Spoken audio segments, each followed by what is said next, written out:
Hello everyone. I'm gonna do a stream today. We're gonna continue this crazy adventure. This crazy adventure about Unreal Engine. Alright, let me check everything is working.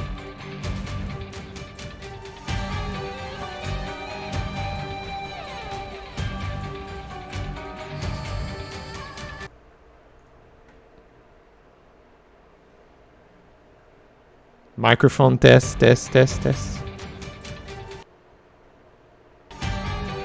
Microphone test. Alright, I'm testing the microphone. Give me a second.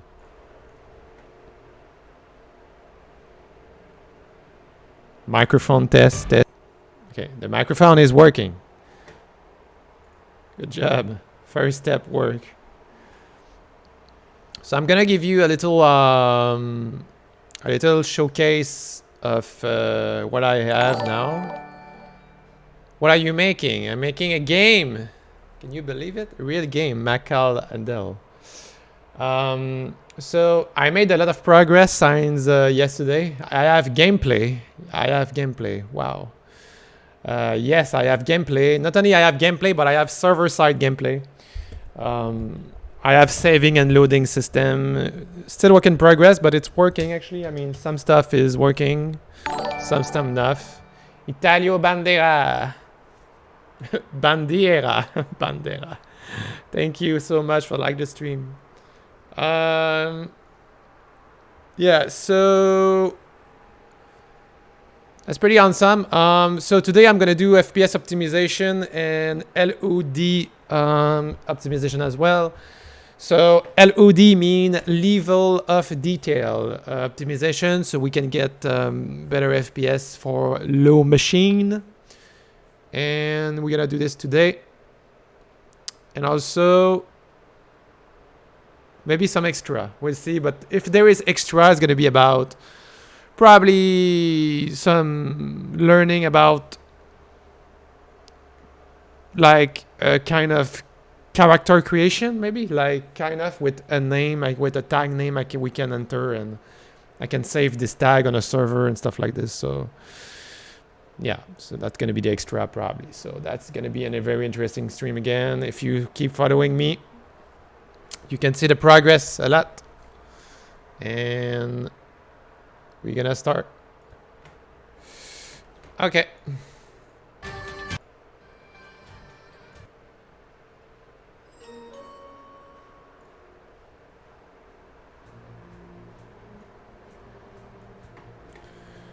All right. So I think I'm ready. Oh, I don't have, wait a second. Well, I don't have YouTube live. It's important.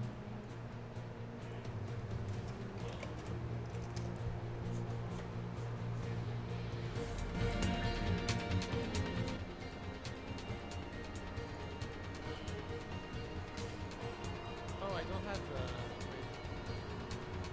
okay, I'm on YouTube now.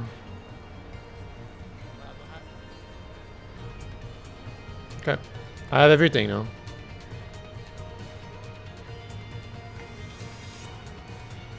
Okay, so I can show you.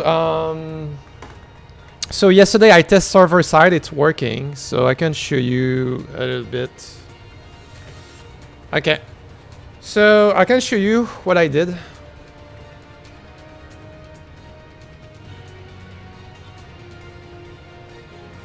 Okay. So I have gameplay now, as you can see. So it's lagging a little bit. The FPS is not that good because I didn't do any optimization yet. So I'm gonna do it.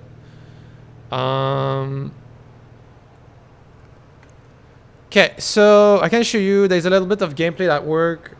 Well, actually, a lot of gameplay working, but still, it's very early. But as you can see, we can walk and run with the stamina. Oh, you don't see the stuff. Oh, wait. Sorry about that. Oh, now you see it.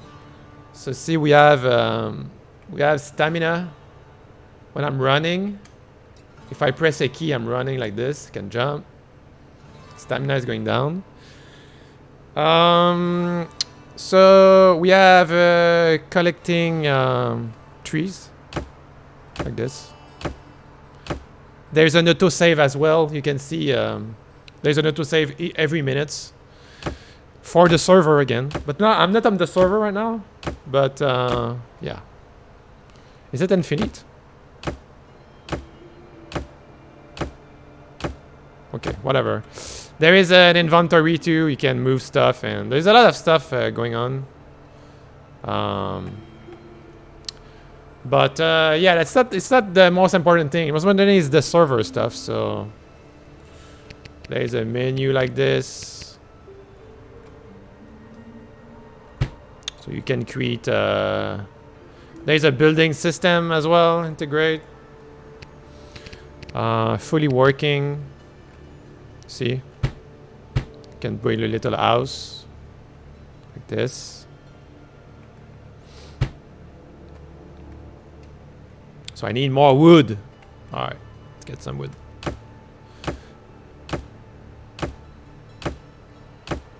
I'm getting apple from this tree, and the tree is gone.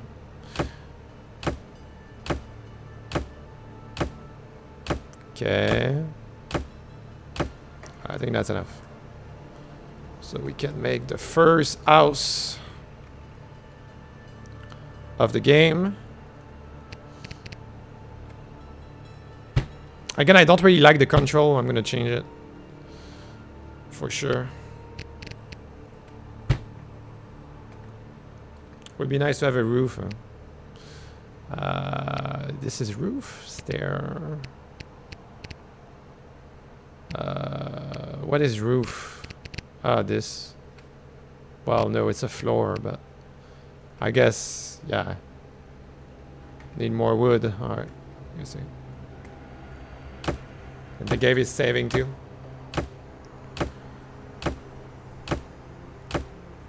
Alright, getting more wood. Let's finish the house. There we go. Okay. And for the door.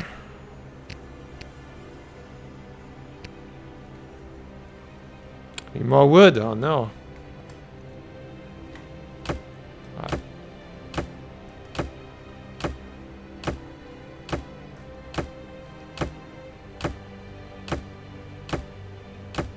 Okay. Gonna put the door. And pew. And pew. There we go. So we also have interaction working. Open the door. And close the door. Yay! I'm in my little house. So that's just very basic. But the most important thing is the save load. So the server is saving every minute. So the house should stay there and my location spam too. But for this part, I'm not sure. But if I log off here, okay, in the back, we'll see. Let's wait a little bit.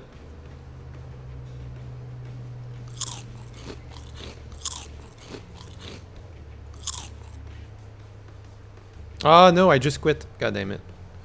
Alright, we're gonna see.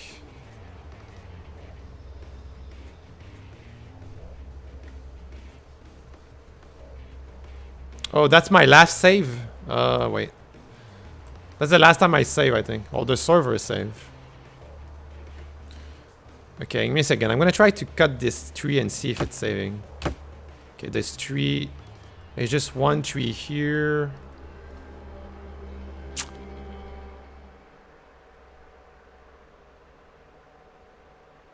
Okay, so yeah. Sure, the save system would be better, but I think that's a good start, I think. It's working better when I'm connected to the server. I'm not connected to the server right now.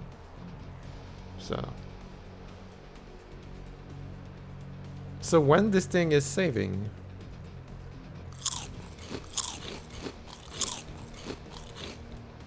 Okay, now it just saved. Now it's safe. So we can check 4 apple, 8 wood. And my position is right here. Okay, so we go here. I'm gonna quit and I'm gonna play. So yeah, so my spawn location was here. And the tree is back. And 4 apple, 8 wood. So it's working like in local single player, it's working pretty well.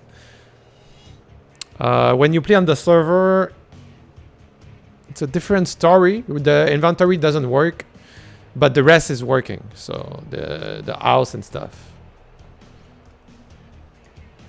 Okay, not bad. So that's it pretty much. I mean, you can do other stuff. But I mean, you can craft stuff and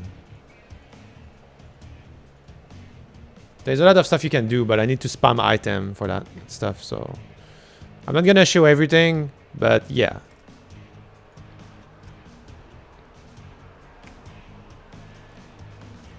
Okay, so that's it.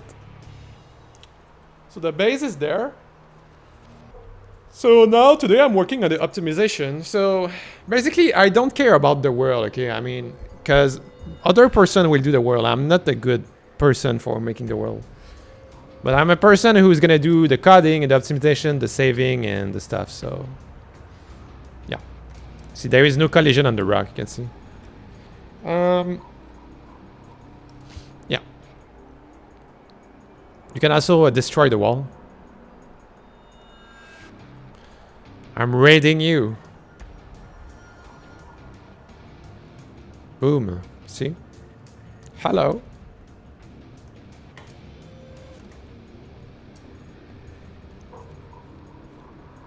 This is the Apex system too. So I want to add the chaos system as well in this. I don't know if it's gonna work, but let's see.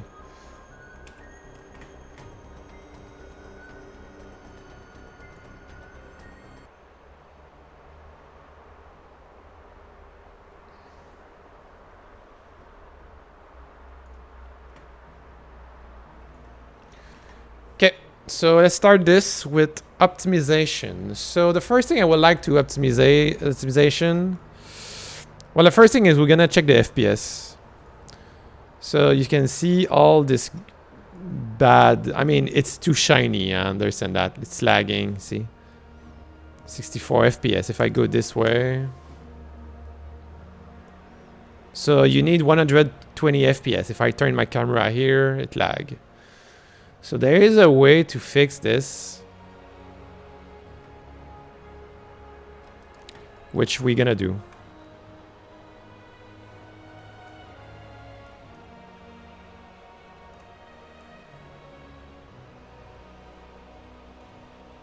Also, it's too shiny. Like, I don't know, my my pulse volume doesn't work. I don't think it worked.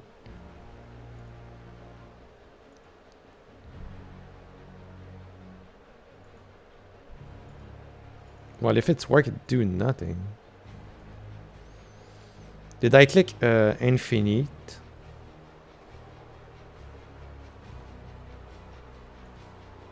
Wow, if I... because it was on enable. Yeah.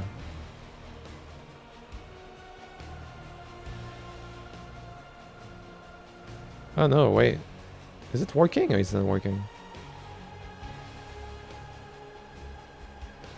Oh, now it's working. That's bugged a little bit.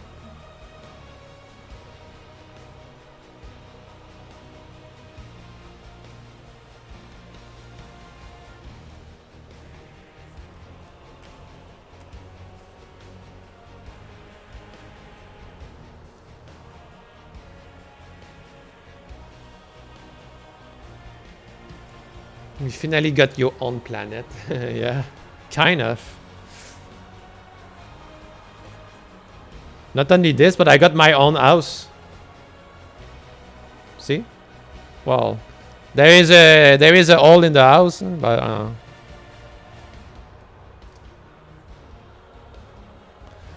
mean, I can fix this. Yeah, there we go. That's my own house. See?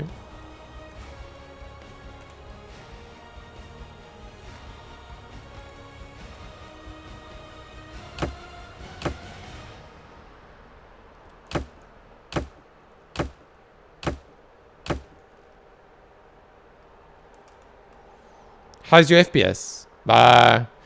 In game it's good, but I'm gonna improve it. I mean, yeah, I'm gonna improve it. I'm working on this. So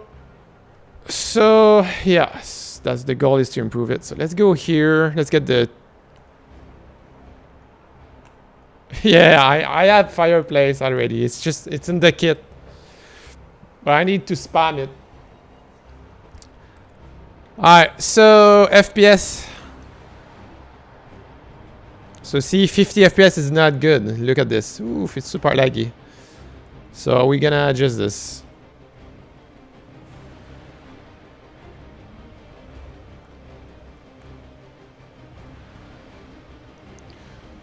Um, 30 FPS. My goodness.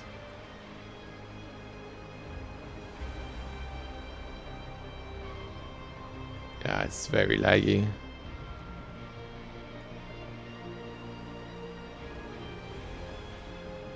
Okay. Alright, LOD. So first thing I want to try is the ground. See? The ground texture. Look. This is gonna be my first try. So if I understand how this works, the level of detail, if I understand correctly,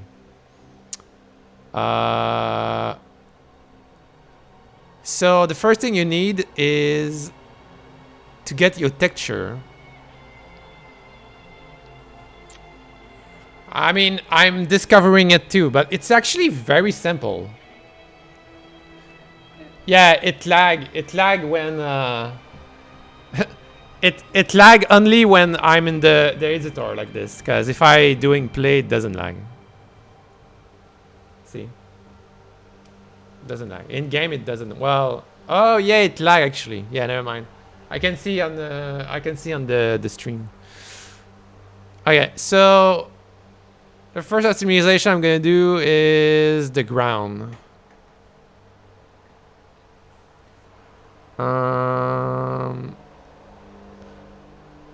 So basically, I need the texture ground.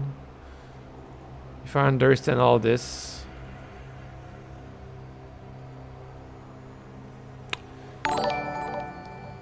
John Woo, like the stream, thank you. And what I need to do is I need to cut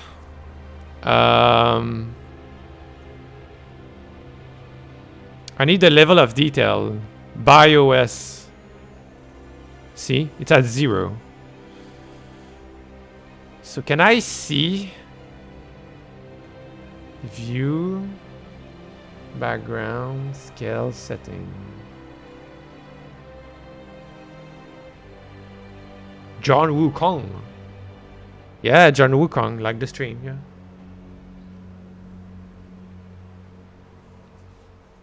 You like the stream?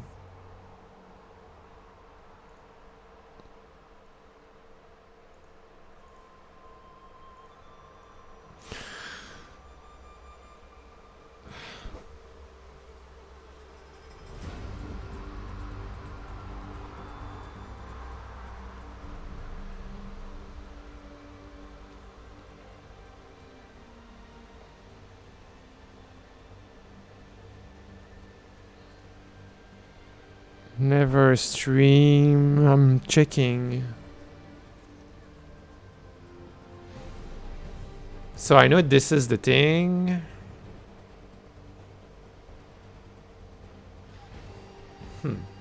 I think I will need a little guide. I'm not sure. I mean, I just check a guide, but It was an old one. I know there is a max.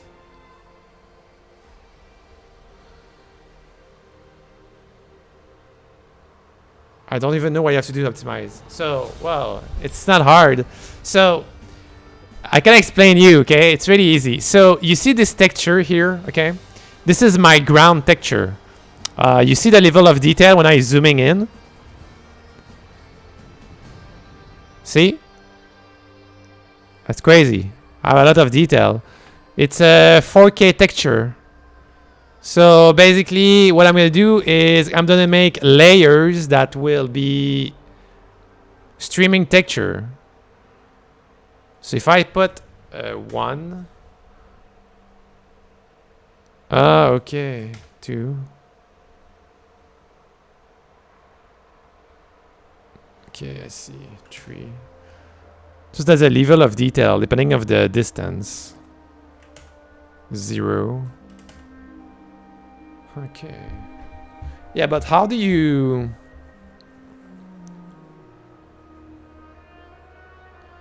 I mean, how do you adjust?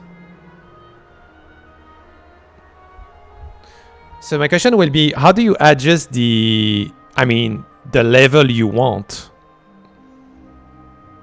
Adjustment, see? Maybe it's there. Texture.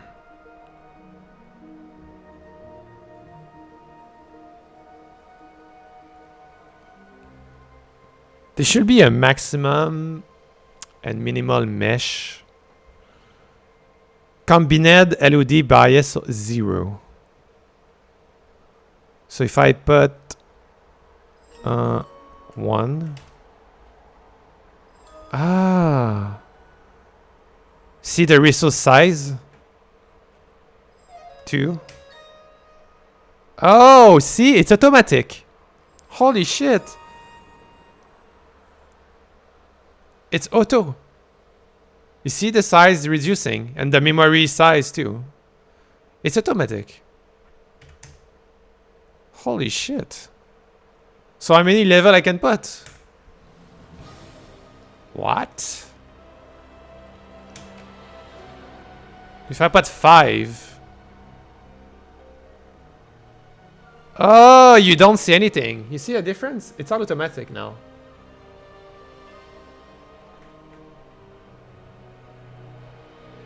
So you don't see anything now because there's too much. Because the distance is 5. Oh, I understand. Okay. So depending of your camera distance. So if I put 0. But I'm never at 0. Okay, I understand.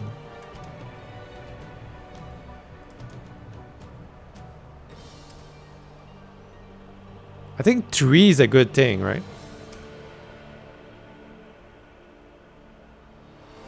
I understand. So I guess 4 is fine. Because you always at this distance.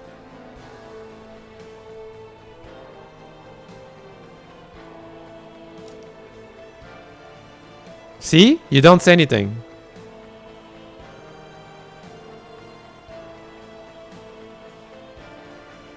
Oof. So you don't see the level of detail anymore because I'm zoom in a lot. But if I go like this, you can see it. So I guess you can see from LOD 0.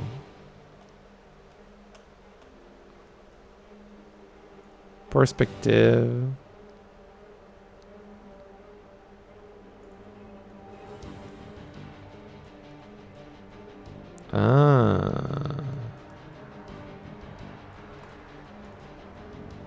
So you can see a difference.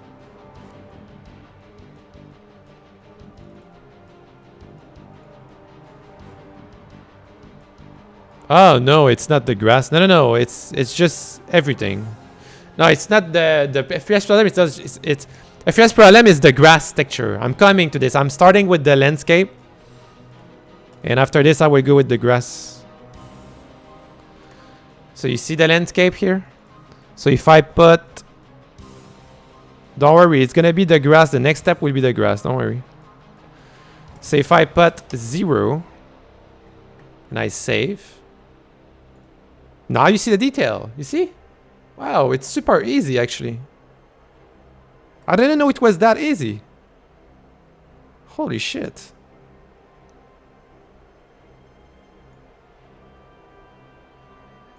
It's crazy. So, all right, so let's put, it's actually very, very easy. I didn't know that. Okay, so let's put 3, I guess. Let's put 3 at least. 3 level of detail.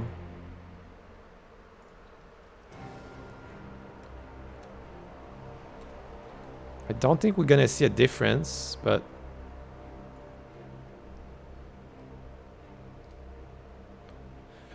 it always depends on your camera.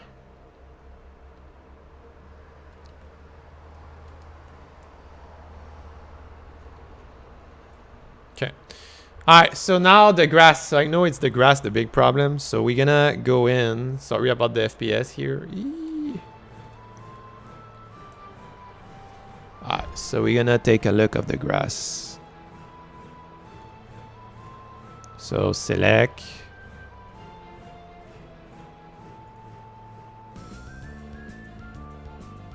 Oh, this music.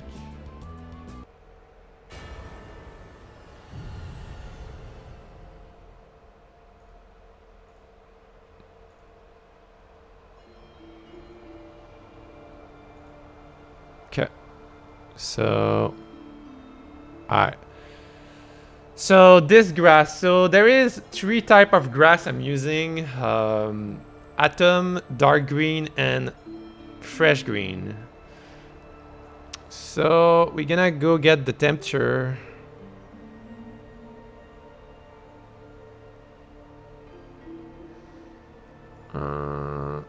So this one is open world mesh. So do I have to change the mesh or the texture? I guess it's the texture.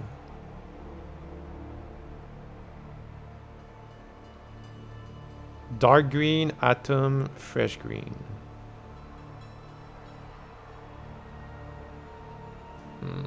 So are they using the same texture?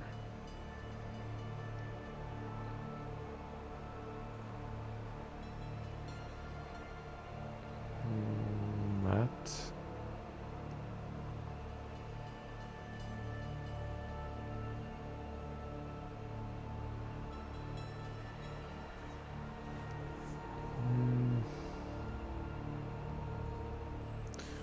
I don't know.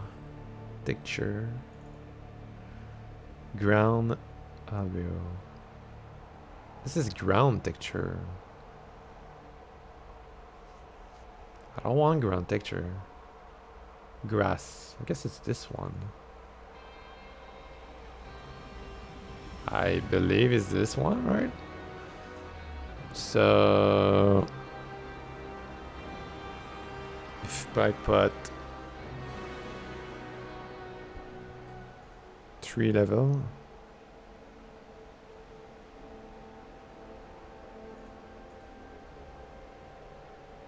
A bit of detail. That doesn't work? Or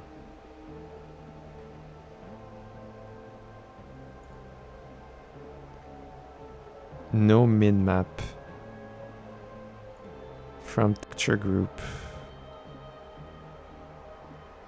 Ah.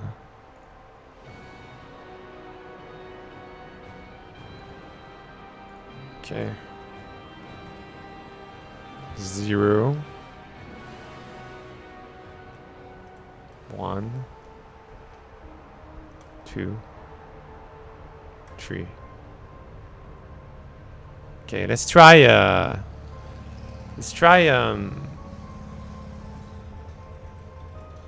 Let's try 3. Just, I want to see the difference.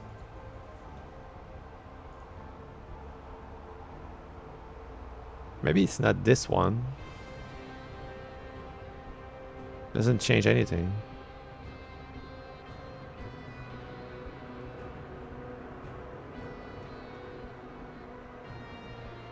I mean, I don't think it's the good texture.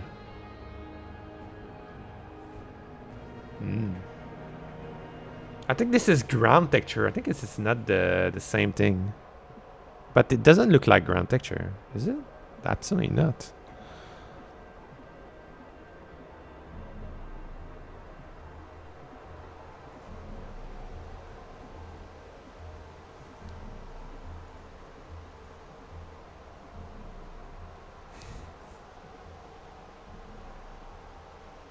From texture group.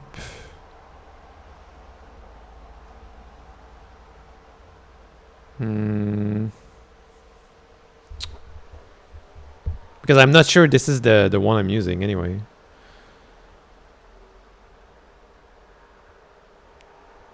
So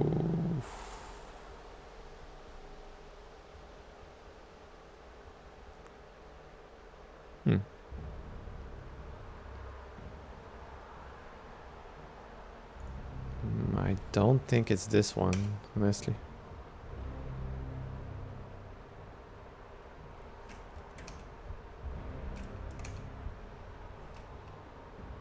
So if I put 0, will I see a difference?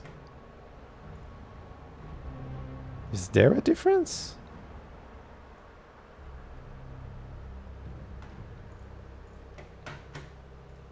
Let me check here.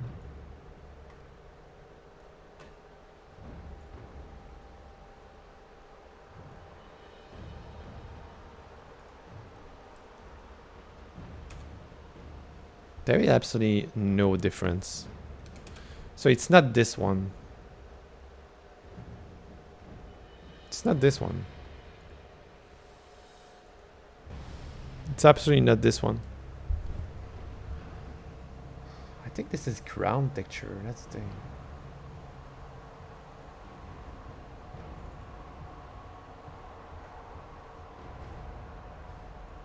Maybe it's the mesh.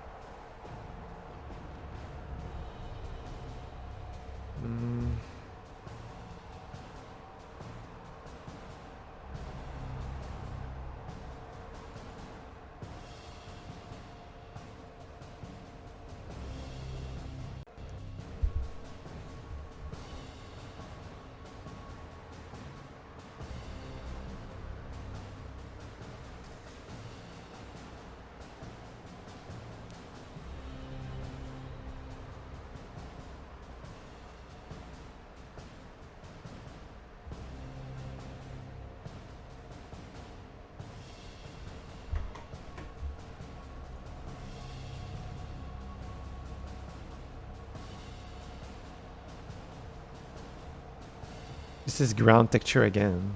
I don't need that. This is not what I'm looking for.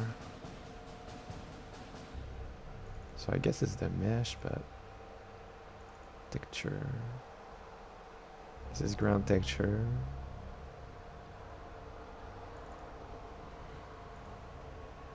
Color example.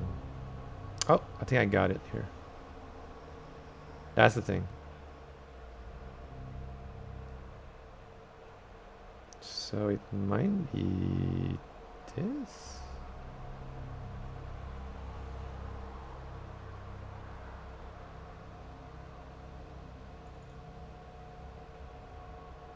Is this?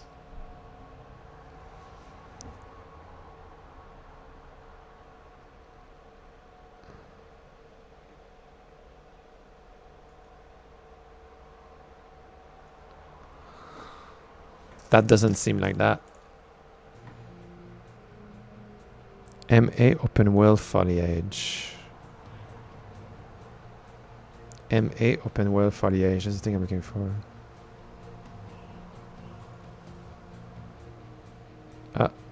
Foliage. Oh, I think it's this one here. I believe it's this one.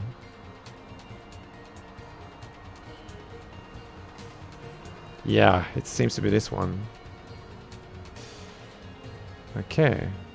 Base color. There we go. I think I have it. So, this.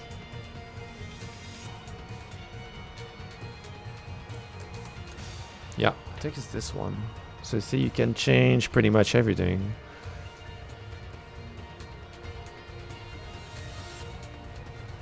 You have the wind intensity. Huh.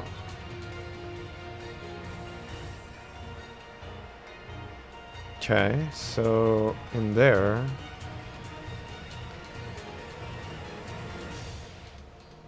So color variation, speed.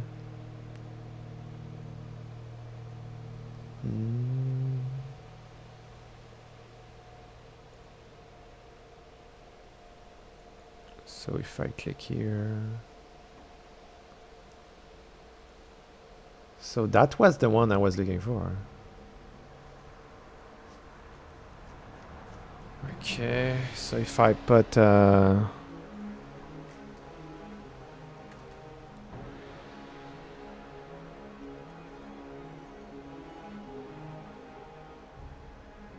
I put 2, 1, I don't know. No minimap.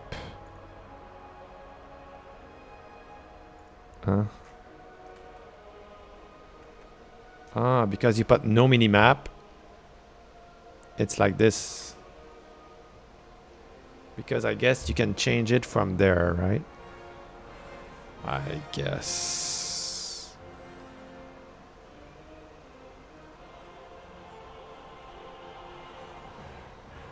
Apply view minmap.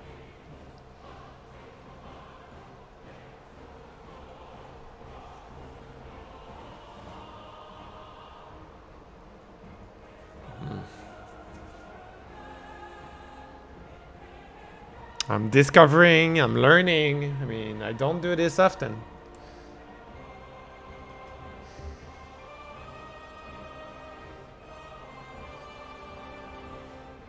Mid value.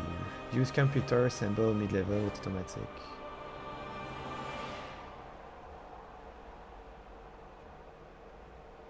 I feel this one have already optimization, that's the thing.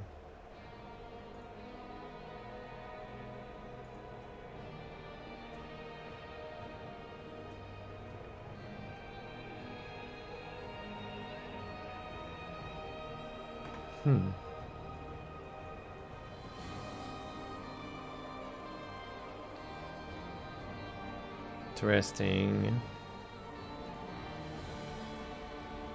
I don't know what's the difference between minimap and from texture ground. I have no idea. Like, because I'm using no minimap, what it said?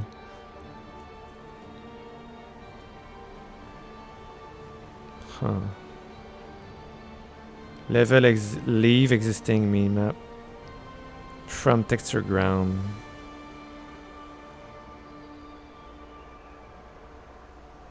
I'm not sure what is the difference between a no minmap and a from texture group. I'm gonna Google it.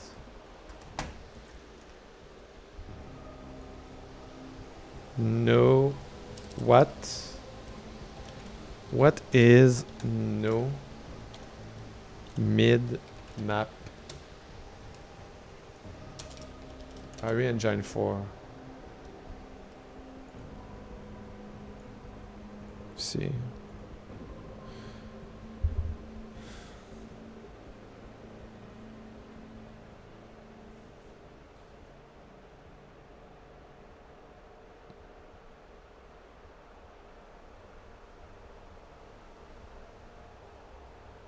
Material and min map. Width and whip out min map. Let's see that.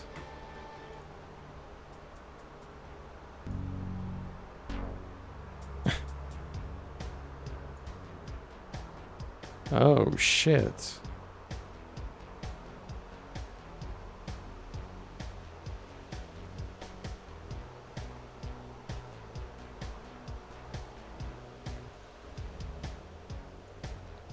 Interesting.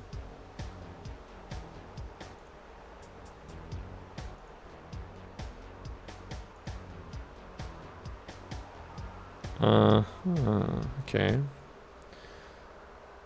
Is it good or bad in terms of FPS?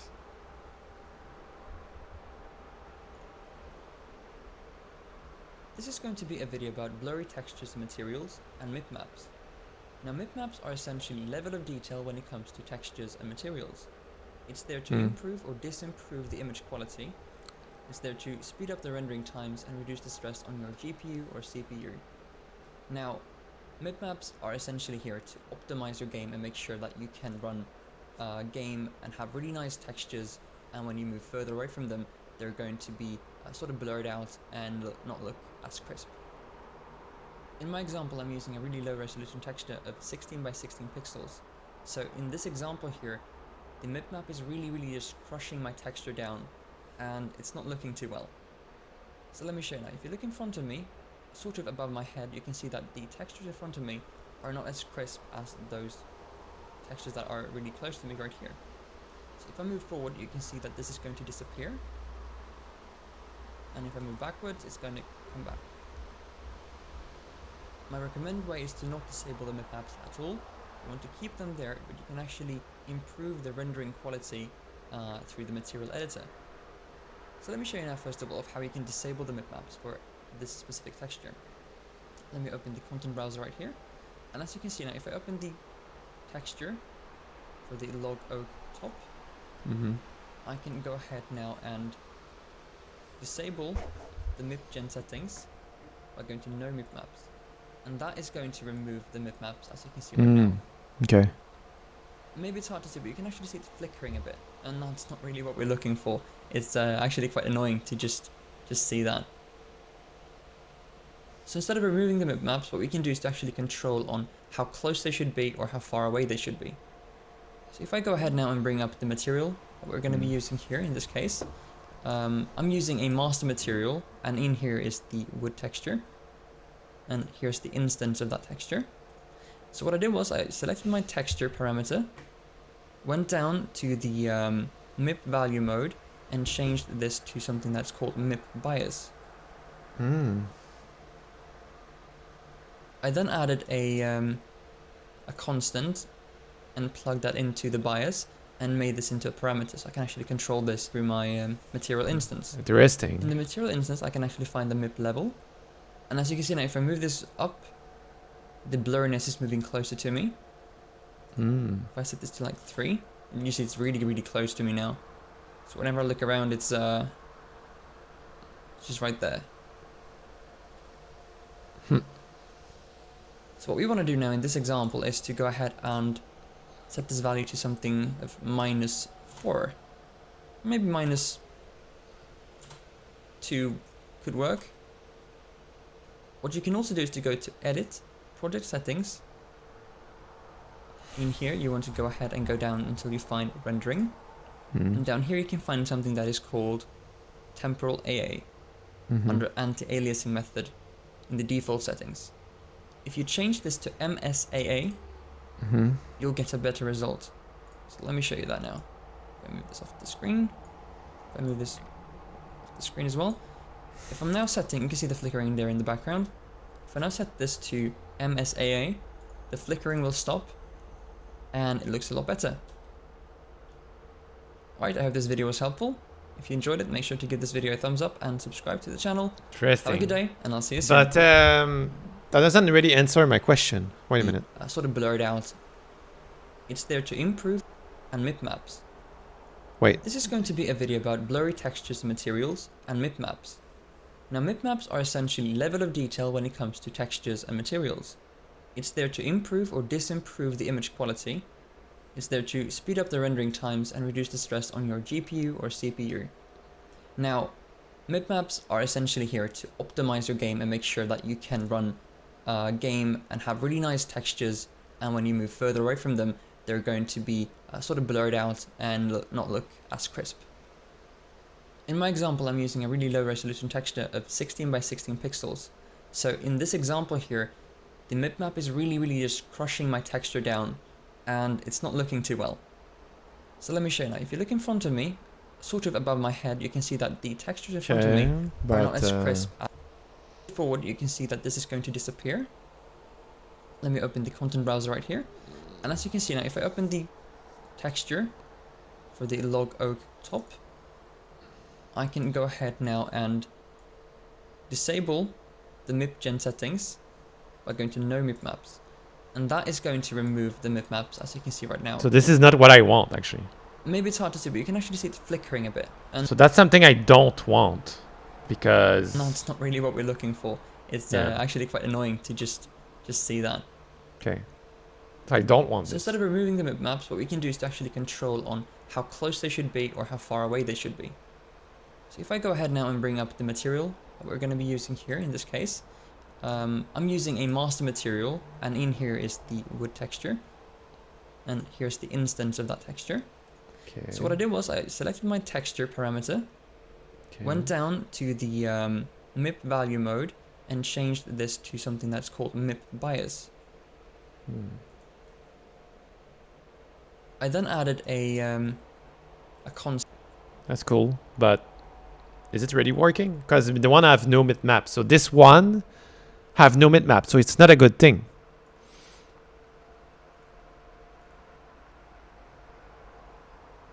Oh no, from texture group. Oh, it was a default one. Ha, okay. So if I do 2.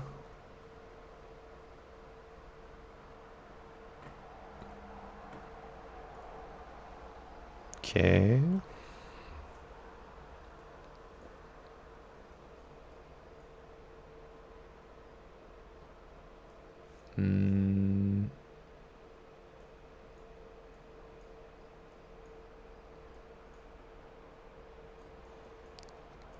Okay, so if I go here,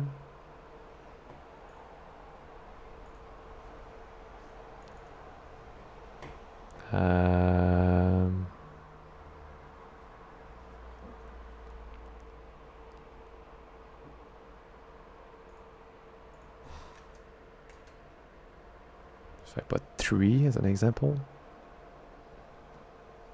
if I save, I should lower the budget, right? 60 FPS.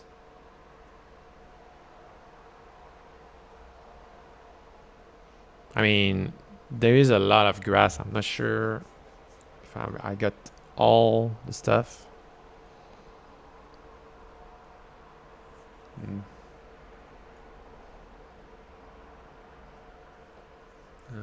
That's a good question. I don't know if you can see a difference. If I look like this, I don't think I see a difference. That's the problem.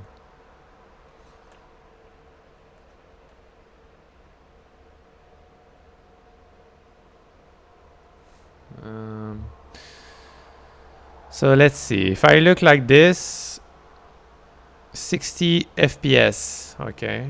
So if I go here and I put like 8, I save, I'm still 60 FPS. And I don't see difference at all. I don't see difference. I feel this is not the good thing. That's the thing. That's why I feel.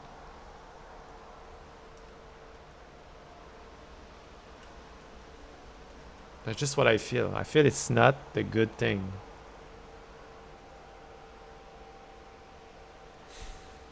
That's what I feel. I feel this is not the good texture. It might be another kind of texture, because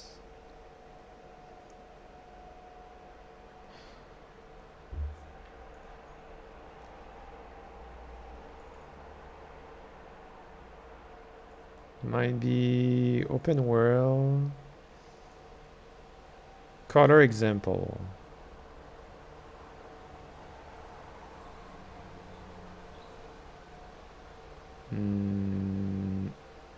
Atom.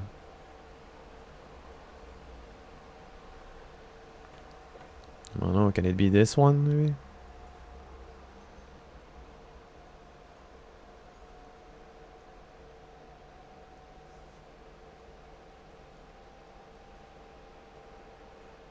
I guess it's the same as the one I click at, yeah. Because it's control of this thing, maybe?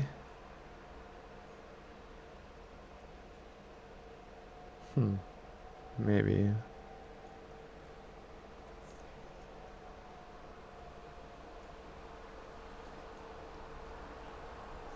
Maybe not. Apply via my bias. Ignore if not specific. RGB.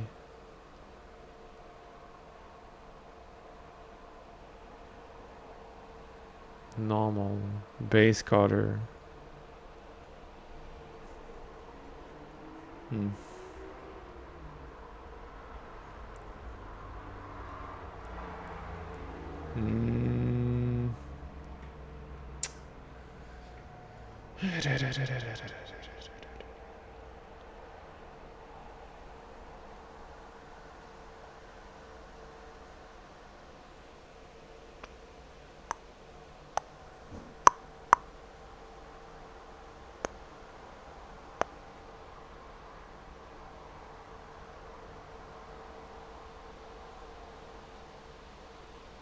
Yeah, that's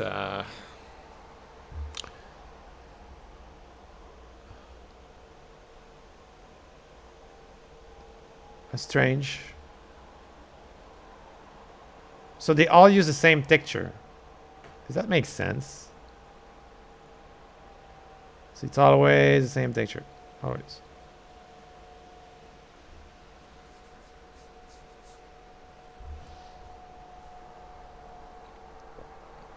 It seems it's always the same texture.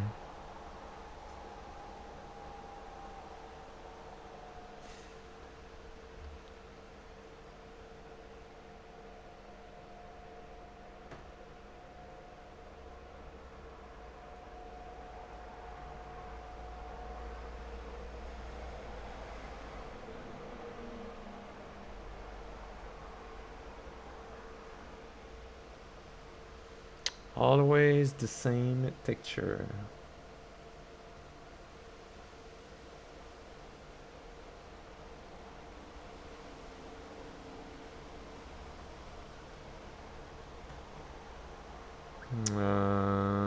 Material, physics, usage, mobile, shading.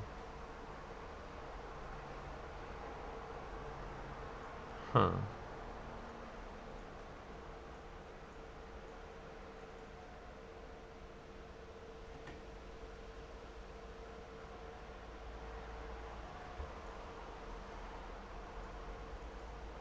Yeah, it seems like it's the same texture they use, but I don't know. They're doing a variation, I guess. But that doesn't change anything.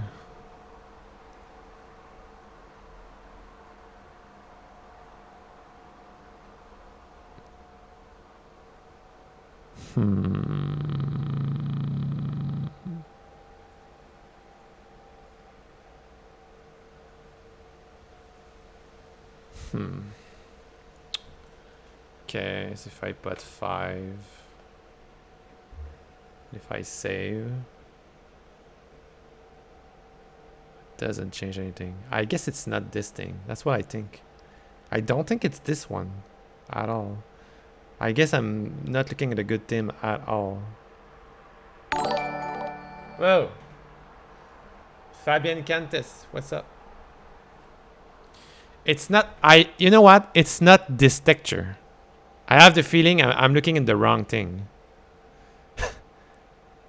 It's not this. It's not this. It's not this texture. I'm pretty sure it's not. That makes no sense. What is this then? It's called atom. It would be cool if there is a way like you select something and you can see all the information of that. Mesh. Color example. Okay. Oh, okay. I have a LOD thing here for the mesh. Ah, okay, interesting. Oh. Auto. Oh.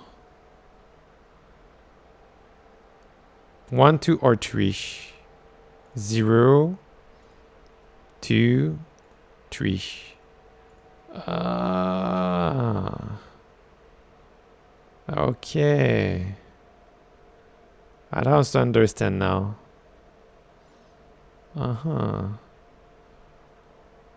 So if I put level 0,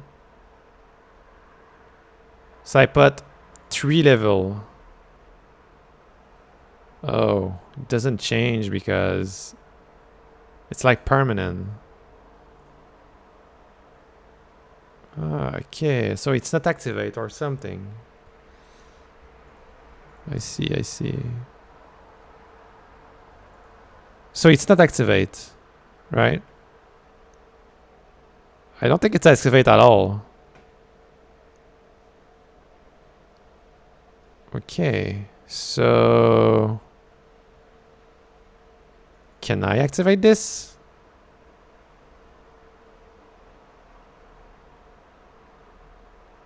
Open world photo H. See, I'm back there again.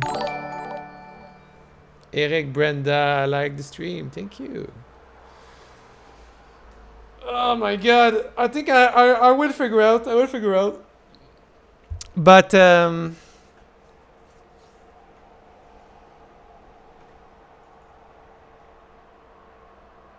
so okay, if I put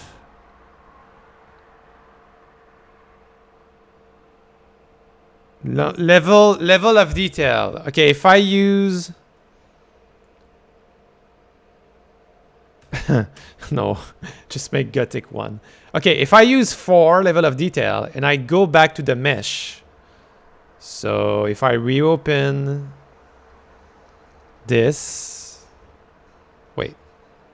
So I'm gonna click the mesh. So now I have 4 level of texture. So 0, 1, 2, and 3.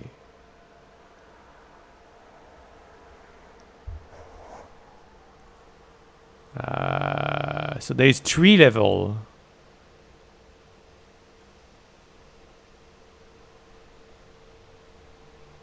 You can do custom. Oh, you have it here. 1, 2, and 3.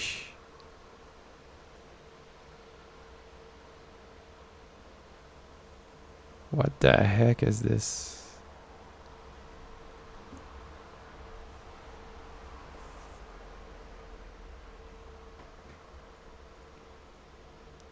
Minimum load. Minimum 0. Number of LOD 4. Okay. So it's actually activate. But I don't see the difference. You know what I mean? LOD 0. I'm always at LOD 0. Oh my god! I see.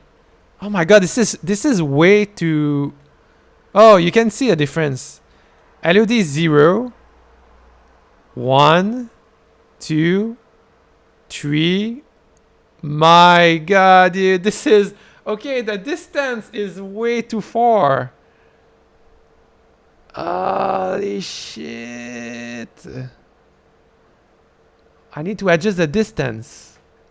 I understand. Oh my god. See? That's so far. So if I go in game, look, if I go in game, well, I'm trying to go in game. So that's what they're talking about. If I going back like this.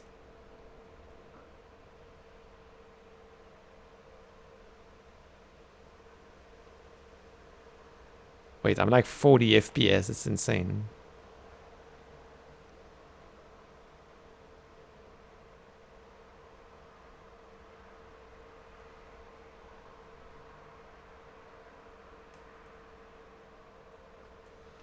So it's the distance. Oh.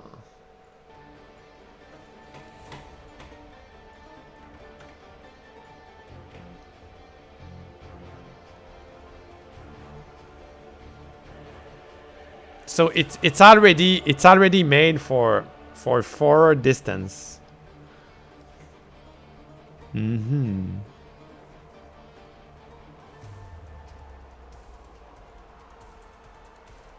It's already made for distance.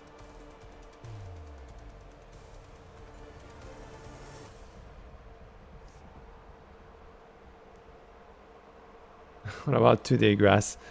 So it's, I mean, I don't think that's the grass that's lagging at all. I feel it's the... I don't feel it's the grass. I feel... Well, I mean... Yeah, it can be the grass, but can I change the distance? If we can change the distance... We can see the difference. Well, we're gonna see. We're gonna see if we're gonna have some improvement. Yeah, that's what I want to do. I want to disable it and see a difference. Yeah, exactly.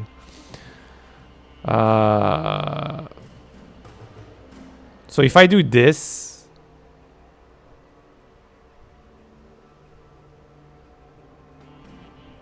so always 3, or it's just a picker. I guess it's just a picker.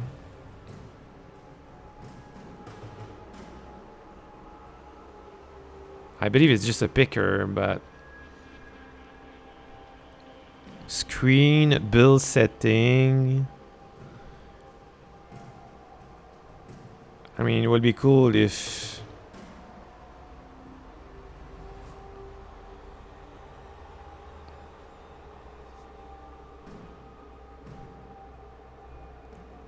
level of detail.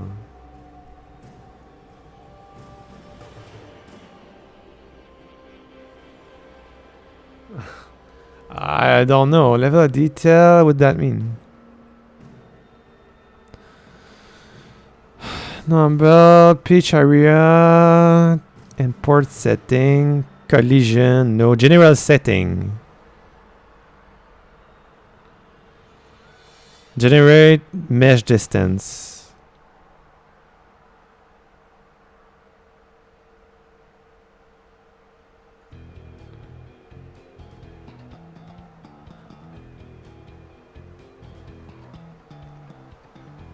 Whether to generate a distance field for this mesh, which can be used by distance fields and direct shadow. This is in your the project generate mesh distance thing is enabled. Okay.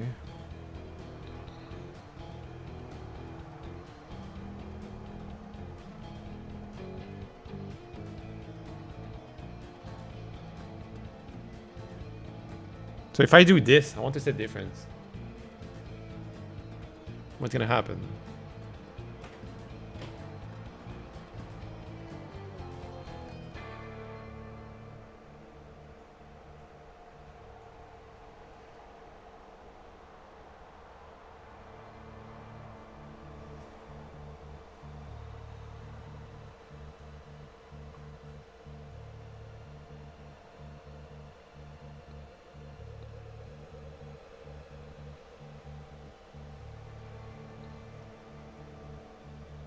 I think I get some FPS. I'm not kidding.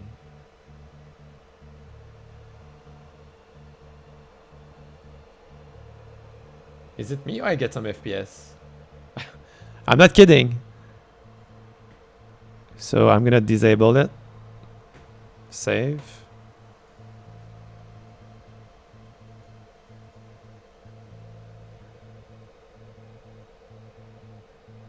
Yeah, I know it's look weird, but I mean, I'm testing for eventually. You know, it's better, Sadix, it's better to understand this before... it's better to understand the optimization before doing all your world and stuff, so...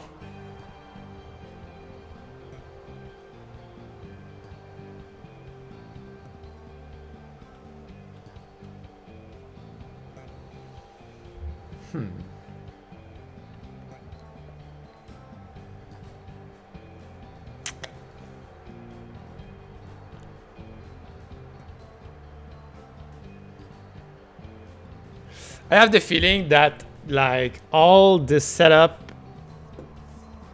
it's not the reason why my FPS is so low.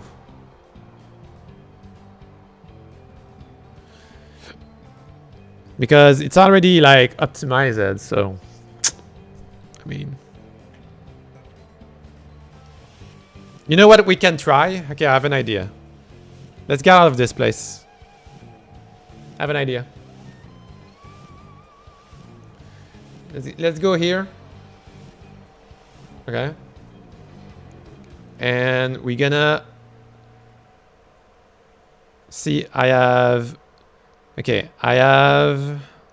100 FPS pent.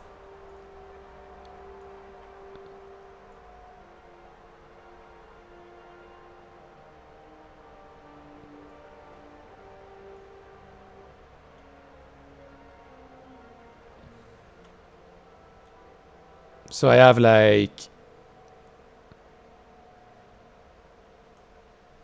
So I drop like 20 FPS. And there is a shit ton. Alright, let's put more. You want more? Here we go. You want some grass? Here we go. Oh yeah, there's a FPS drop. 50 FPS. No, there is one actually. There is one actually. No. There's actually one. Yeah.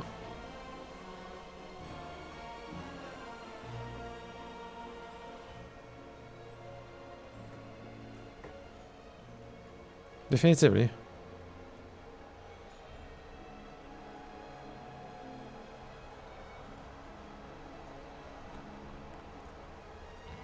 Yeah, there is one.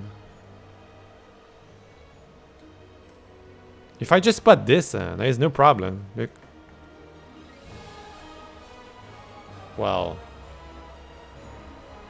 still.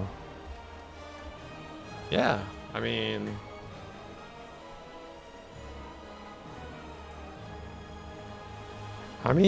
It's hard to tell, huh? I mean, I'm learning. What about your PC? Can you check if you meet program requirement? Yeah, it's not my PC, dude. What the heck are you talking? My PC, dude. Dude, it doesn't matter. I mean, it's a good thing that my PC is not the best one ever. It's a good thing. I mean, because in that way, like, understand, Unreal Engine is an old engine, huh? So some person like doing game on Unreal Engine and they started in 2016. So my computer can have the best thing from 2016, but still, I mean, it doesn't matter with the PC really. It's actually a good thing that you have a PC like me when you're making this. It's not a bad thing. If you have the 2020 full new PC with the latest NVIDIA card, the 3K card, and you will never understand why people struggling playing your game. You know what I mean? So it's actually a good thing.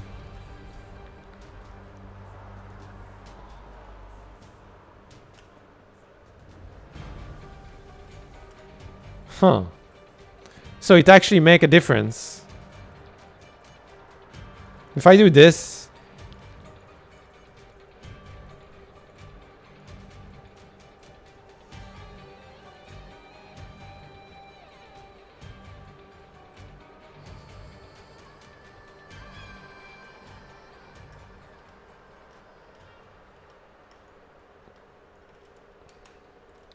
did it just auto-save and I cannot? Oh my god, dude.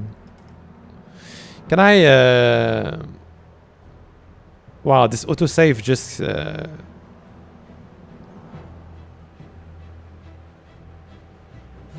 do you change the auto-save? It's annoying.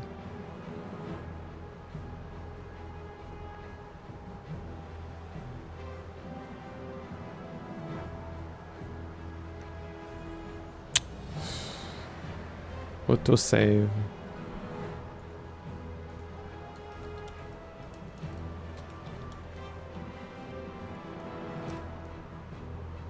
Auto-save. Enable auto-save.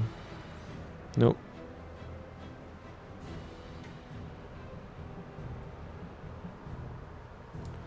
Because of this, I need to delete that.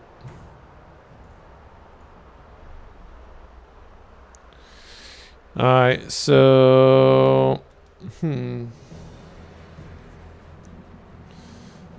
That's interesting. I'm thinking. Yes, you can. You can do everything you want with the grass. You can decrease the density. You can decrease everything. Like example, you can do a density of 10. And yeah, see.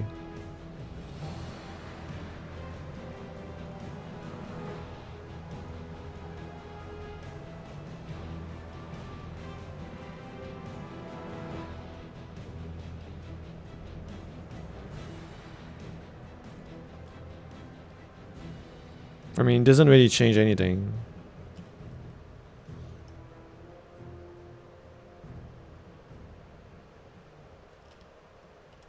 The density is just the amount of grass you want in the circle.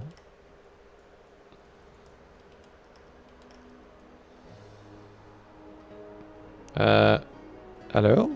What the heck is happening? Okay, I got like a kind of lag, weird.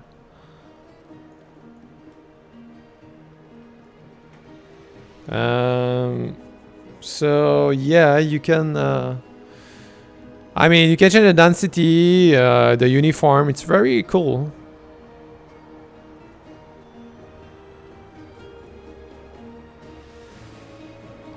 It's very nice.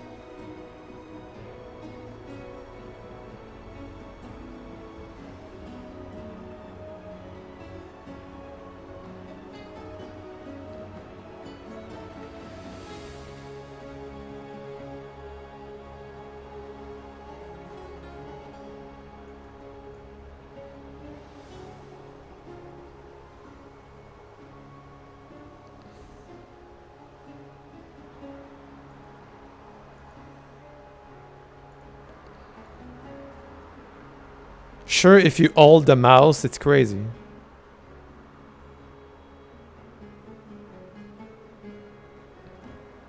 But it doesn't overwrite, you know. Well, I think it doesn't overwrite.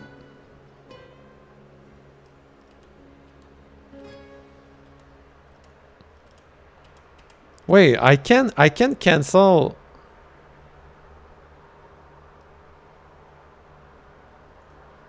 What the heck is this? Whatever.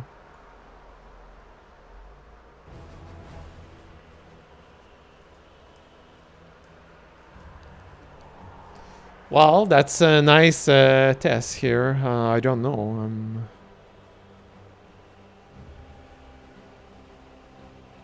I don't know.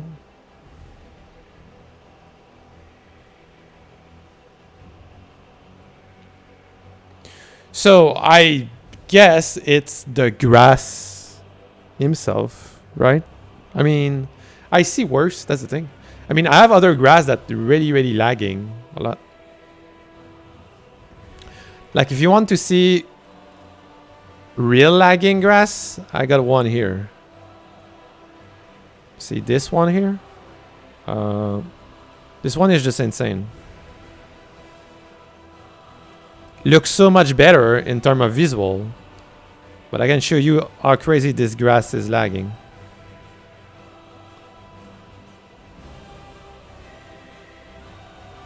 Have a better visual for sure, but... You see? See how this lag? 27 FPS. Oh my god, look at this. That's some crazy lag, but it looks so much better. Look at this.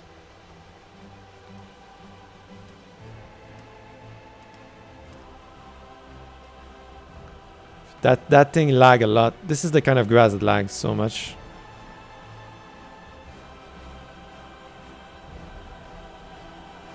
Will be interesting to see... But you don't need crisis graphic. No, I want very good graphic. I'm not making something with bad graphic. Absolutely not.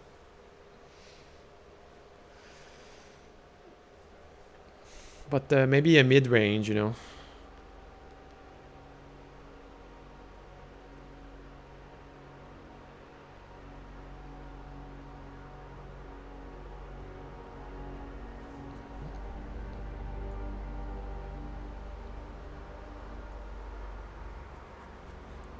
So this grass lags so hardcore compared to the other one.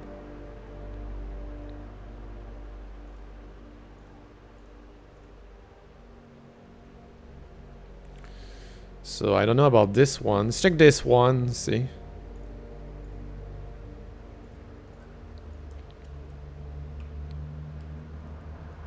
This one is... Ugh.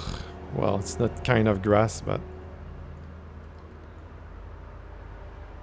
Let's see. Oof, this one lags so hard. Oh my god, look at this. It's crazy.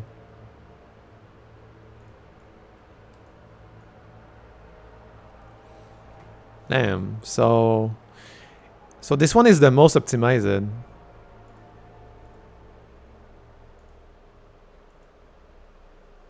So I'm wondering if I can find the lowest grass possible. I mean, this one doesn't consume that much.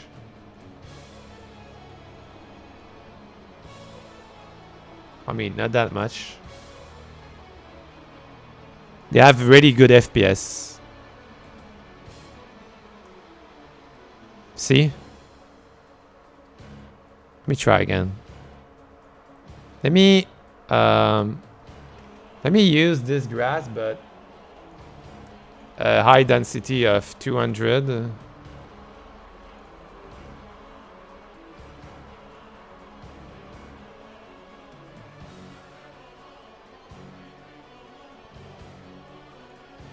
So you can see the mesh here. You can see. Look at this. It's good. It's a good optimization grass. Look at this. 100 FPS. See? Is it because this kind of grass here lags so hard? This one? I'm gonna change the density, but... Is it this because it's this one? Wait, I have almost nothing. What the heck is this?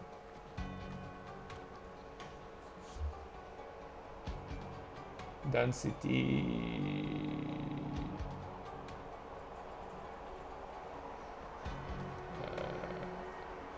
So if I put all together,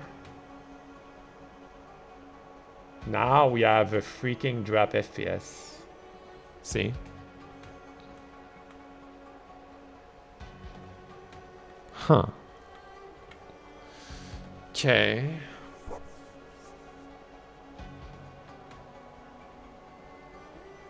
Interesting. So if I just... See, I remove this one, I just put this one and this one. With 200 density.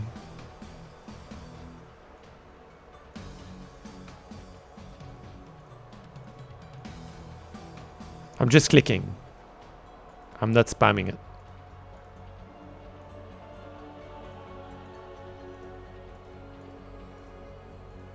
That's some very interesting testing I'm doing, honestly. Okay, so I lose about 110 FPS. Let me continue. I'm just clicking, I'm not spamming it.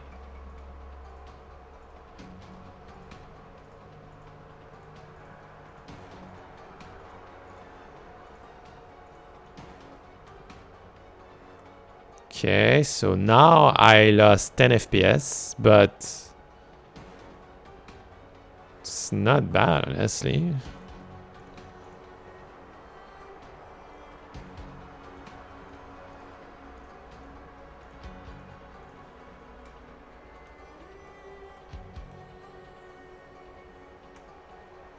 It's still not bad.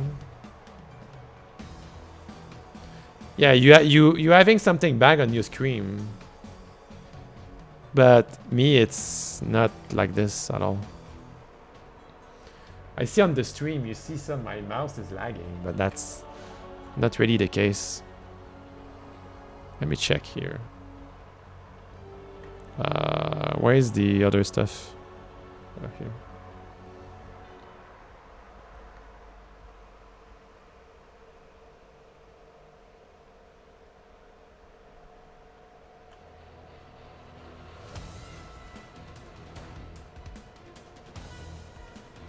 I have 60 FPS here, but it's very bigger. Let me check here. So here I got 100, no, I got 90 FPS and 8 ms, 10 ms, which is really good. Okay, let me try something.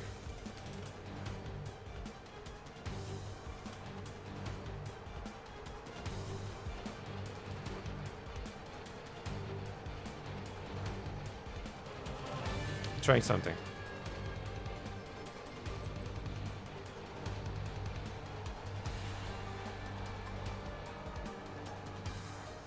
Ah, you see? Yeah, I got a huge FPS drop now.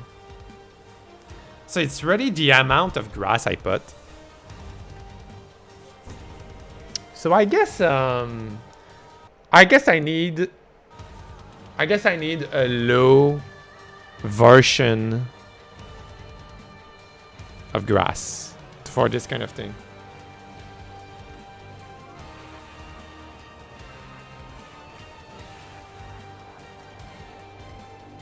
That's what I think. I think that's what I need. A low grass version. A very low. I think this is what I need. A very low grass version.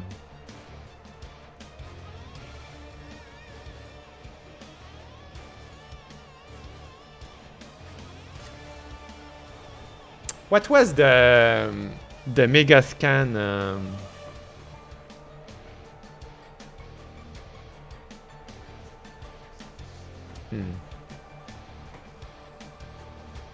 So I go in mega scan, 3D assets.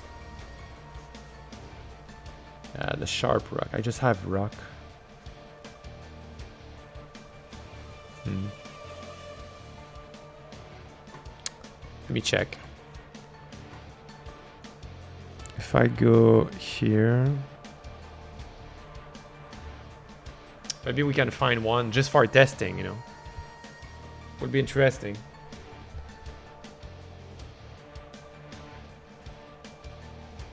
Which will be actually very interesting. So let's see if we have some free grass we can try. Just, I don't know, just to see like a very low graphic grass. I want to see a difference. So if I like low grass,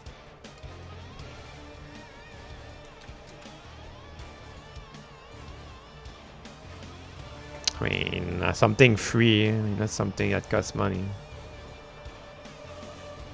Progress. Jungle pack.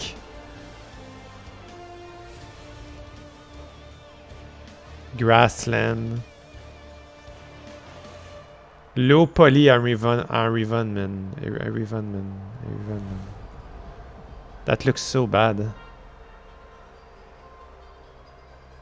Ugh, look at this. That's terrible. The heck is that?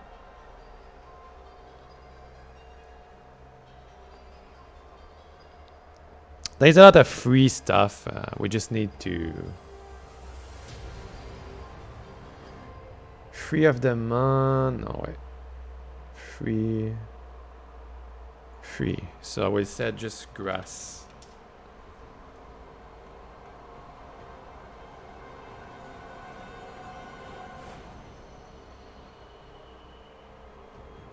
There is a few free thing you can get. See, this one is free. Dynamic low poly grass.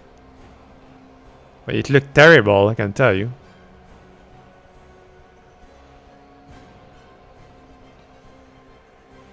Holy shit, that looked bad.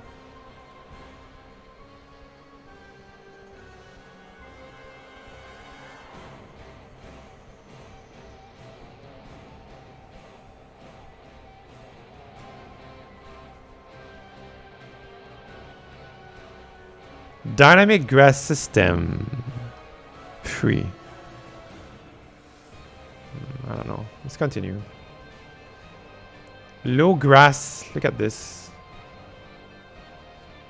So this is the one I have, but they are very not...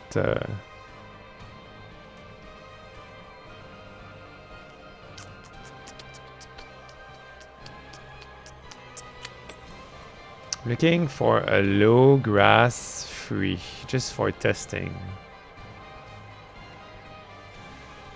Short buy.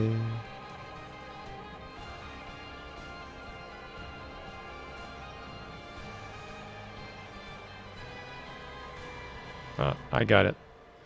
So this is all the free.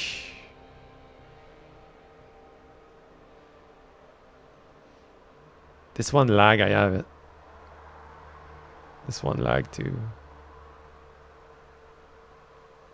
Maybe gas can. So in the gas can I use one but like with very low graphic detail? I think if I click download and I change it.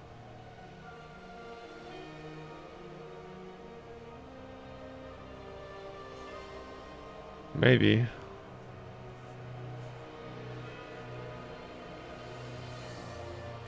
They all link in me the one I have, so.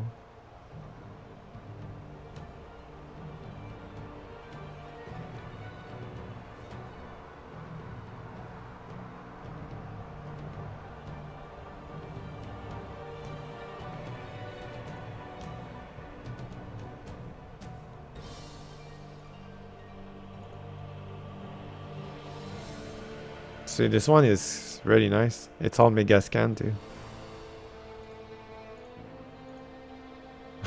Look real. It's crazy. But I guess it's 4K. So they have 3 level of detail, 12 level of detail. You see?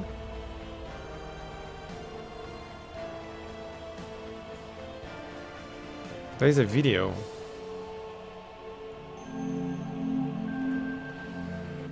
Check this.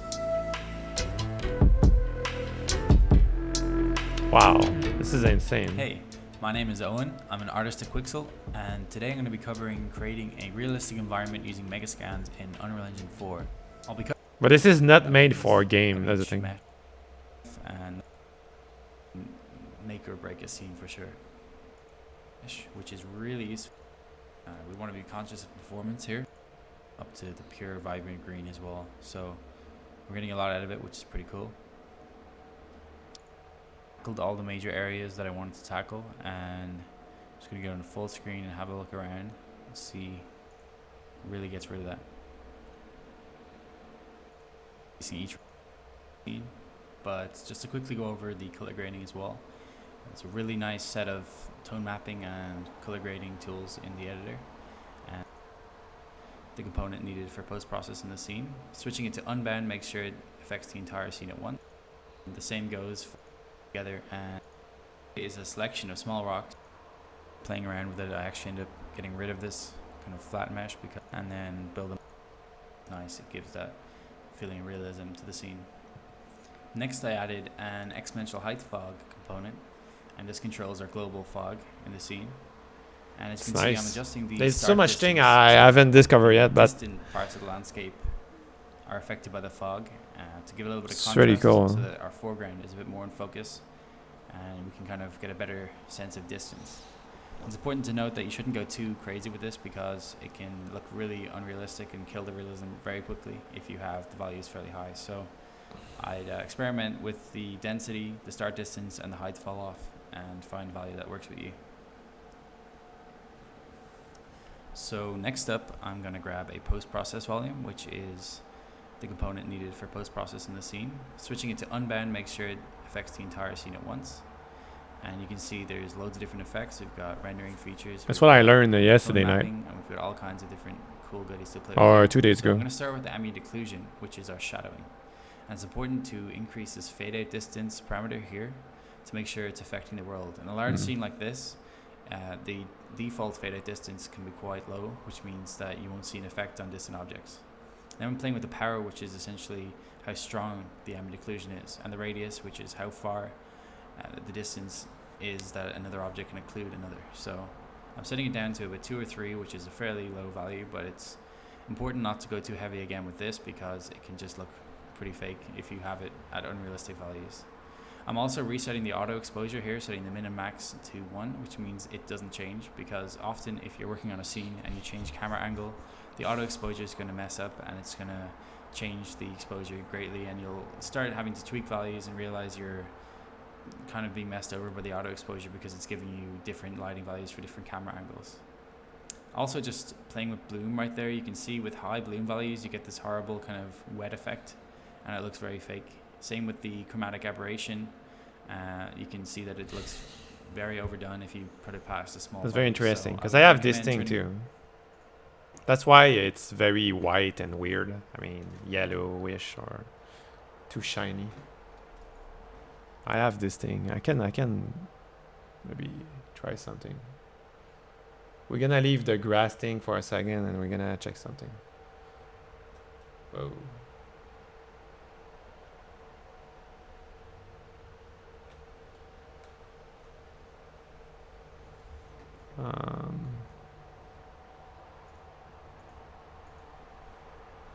So landscape.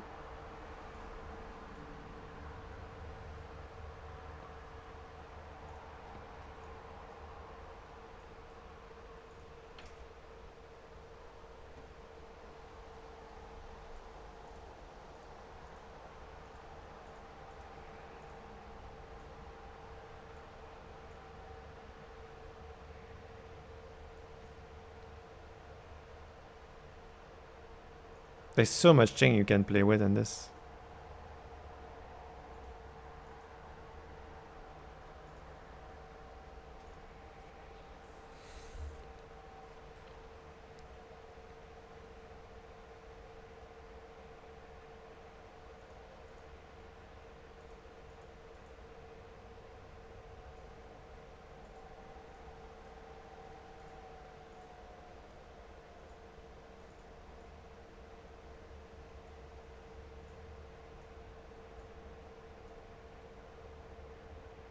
I'm not done. I'm not sure. I'm gonna have to.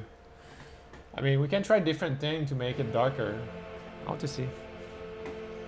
It's so shiny and bad, you know.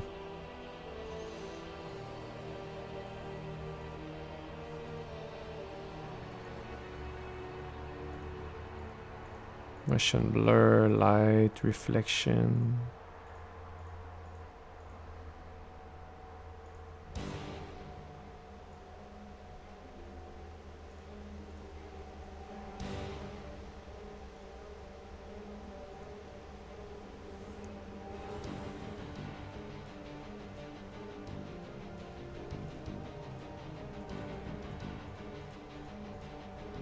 There's so much thing in there.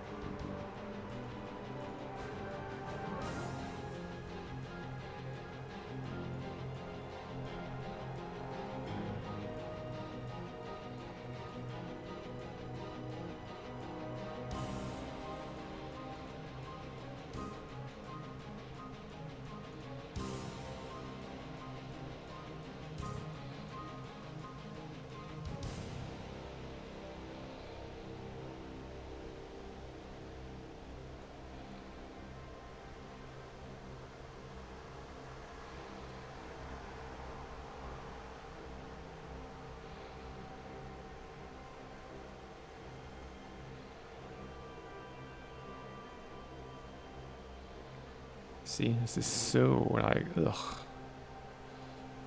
This is so shiny. Ouch. My head. There's so much thing you can play with this, I mean.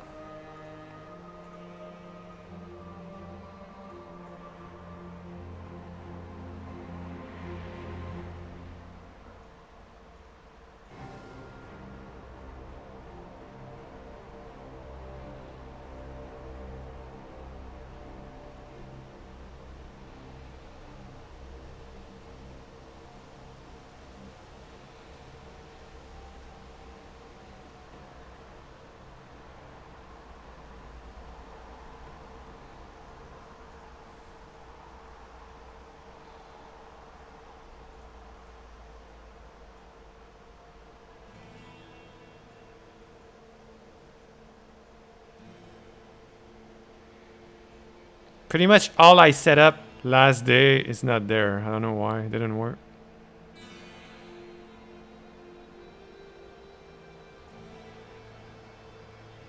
Yeah, it didn't work. I don't know why.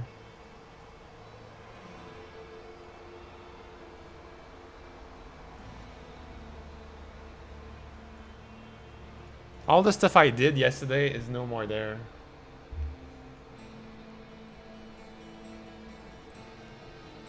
I need a good post proceed. Oh my god, it's so laggy. I don't know what I did. Holy shit.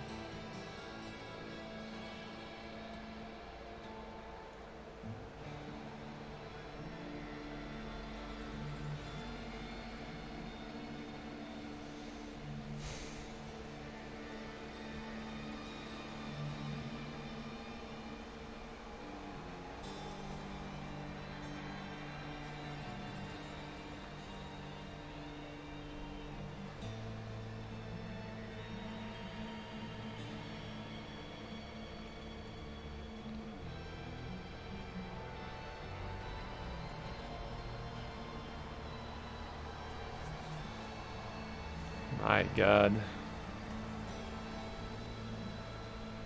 If you want some lag, now it's lagging. Huh.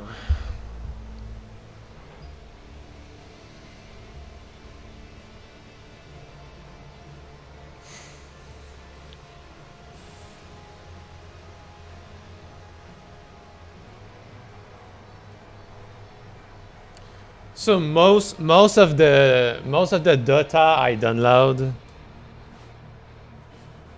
That's the thing. Most of the data or the graph I download, whatever, I already have the LOD thing. So I mean most of them. So I'm not sure. I mean I'm not sure like.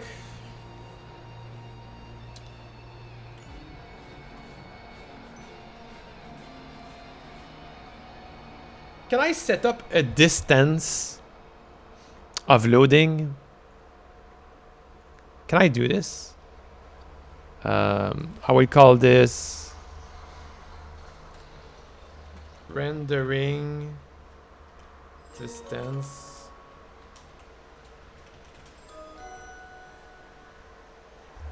View distance, yeah. LOD transition.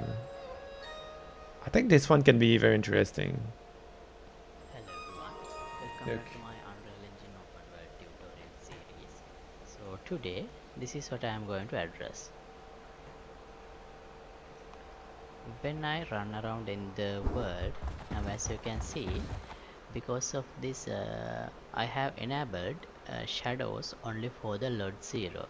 Therefore, when I go closer, and as the LOD changes from a less LOD number to the LOD 0, the shadows starts to appear, but that appearance is very sudden, therefore it's very distracting. So I'm going to solve that problem. Okay. Okay, so the first thing I should do is, let's see how does the loads are distributed in the world. We can look that here under level of detail, coloration, enable mesh loads. So now as you can see here, these white or gray ones are the load 0 and the red one is load 1 and the green one is load 2. If you don't know what load means, it stands for level of detail, which you can configure here under load settings. So yeah, I guess you have some idea what loads are. If you don't know, so I'll just give a quick introduction. So loads are, so this is the full detailed model, and here you can see the number of triangles and the vertices this LOD 0 3D model have, this grasp 3D model have. And when you go further from this one, here it's LOD 1. Now as you can see, the number of triangles are 383 and the vertices are 394. And now as I go more further, I think now we it's understand this LOD part 2, now. 192 Yeah. triangles. So as you can see, the number of triangles being rendered in each of this load level is Yeah. reduced as the Yeah. number go high. So the other reason to do that is, well, higher the number of triangles, higher the number of amount of details that we have to render, higher the time it will be taken by the CPU. So, and also there is no point rendering a very high detailed grass mesh, maybe somewhere in the distance, because player is not going to see those details anyway. So therefore, this is a way to optimize your game and save the processing resources, the rendering Yeah. resources. Okay. So yeah, now I haven't done anything much. Only I have enabled this number of loads as 3 and applied. So that's all you have to do. If you don't have any number of any loads here, just enter some number here and press apply. And so here I have enabled auto compute load distance. So in order to get rid of that sudden appearing, well, I think it would be better if I enable this red load, that means the load 1 start rendering a little further away. Yeah. That means the load distance I need to customize it. Okay. So Oh. I'll disable this Interesting. and to get all the Okay, that was my question actually. Interesting. Let me check. Oh. Okay. So if I go in, so I go in follow age. Let's try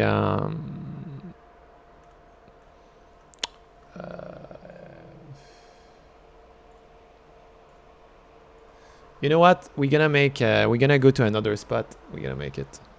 So I'm just gonna use one. The atom thing. Okay. So we're gonna put a lot, like 200.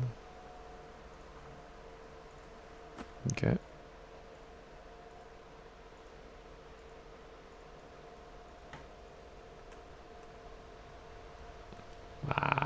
I want more than this.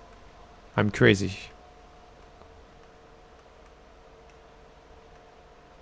What the heck?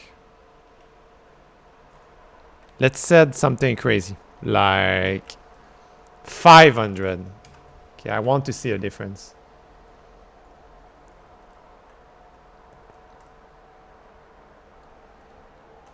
Okay.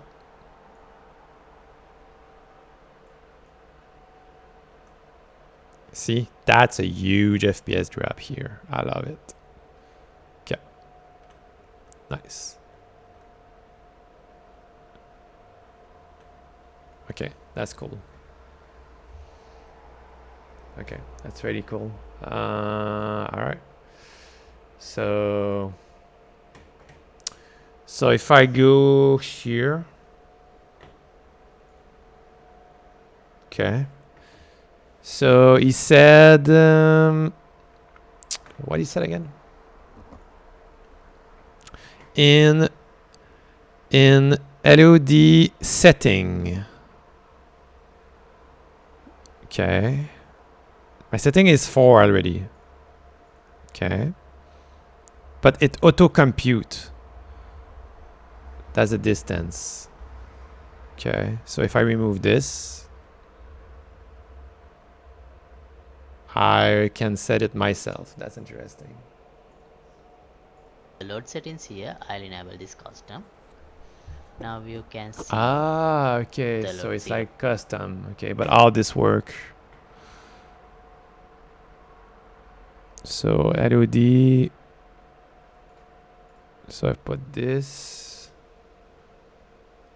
And wait, why I have -1? Is it the same thing? Wait a minute. Get rid of 1. The load distance, I need to customize it. Yeah, that's the same thing I have. So I'll disable this one, and to Hmm. get all the load settings here, I'll enable this custom. Custom, Now Lord you- Picker custom. Okay, I got it. Okay, so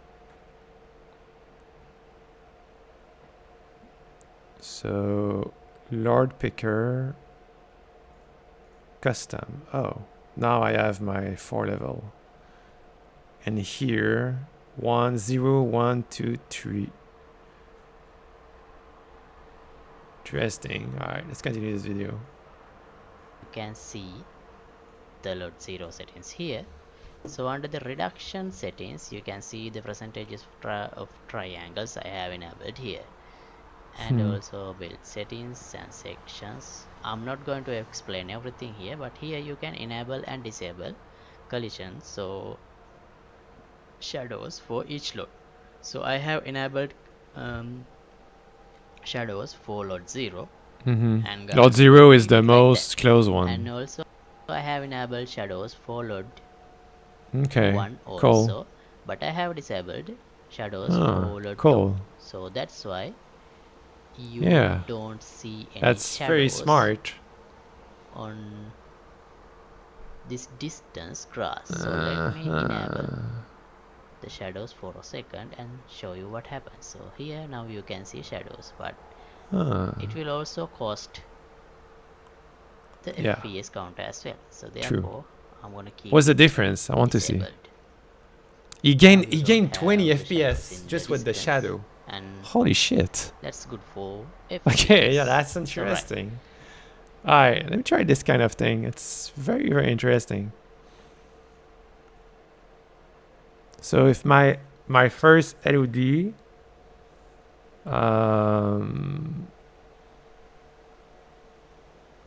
so where did he get all? Ah, it's here. Cast shadow. Okay. But the distance is too much, you know what I mean? How can I reduce screen size? What I want to know, me, is the distance, the screen range. Will he talk about this? Now what I want to do is, let me enable the load coloration again. So I need to start rendering this red load Yeah, the a little distance I want to further know. away. So to do that, what I have to do is, here as you can see, Screen the screen size size. Ah, to render, this is the okay. maximum size. So when the screen size is below this level, Okay. LOD 2 will be rendered for the model. So if the number is higher than this one, then instead of LOD 2, LOD 1 will be Okay. rendered. When So the is the screen screen size size? is higher than 0.36, LOD 0 will start rendering. You can notice that here. You can see the current screen size Okay. and the current load that is being rendered into the screen here. Load 1 screen size is Very 0.3. nice. Very nice. Okay. That's very interesting. Uh, so so let's see. So if I have 0, first, can I see the mesh thing in there? Give me a second. Perspective, mesh colorization.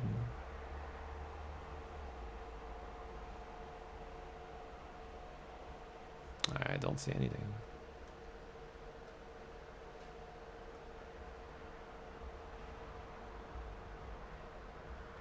Well, my preview doesn't show anything, but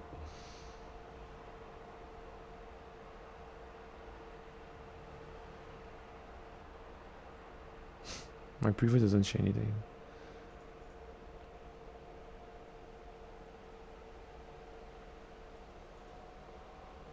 It's kinda strange. I have the same thing as you have. Wow, doesn't matter.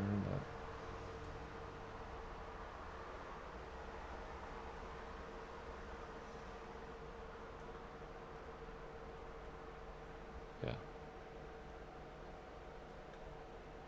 Okay, that's weird. Buff doesn't matter. We can see in game. Oh, where's my? Oh, right here.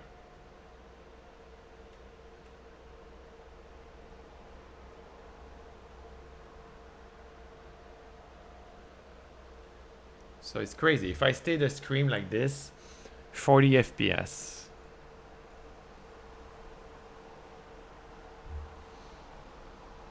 Imagine if I do this.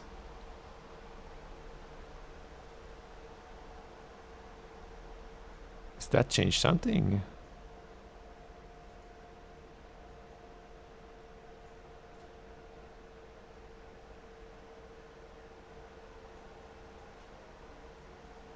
Yes, it changed.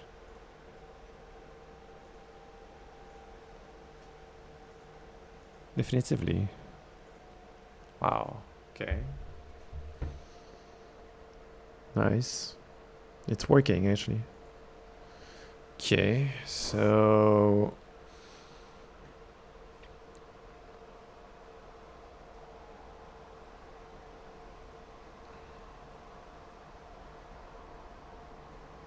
okay, so if I go down here and I reduce this to 0.3.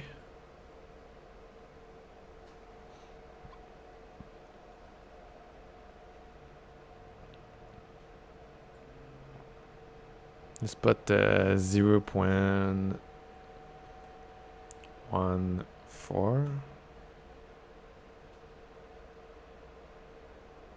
Okay, let's put like 0.1.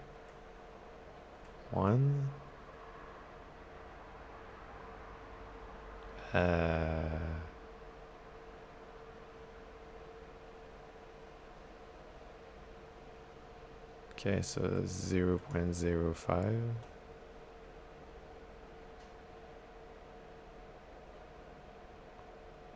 Oops, the heck? Wait a minute.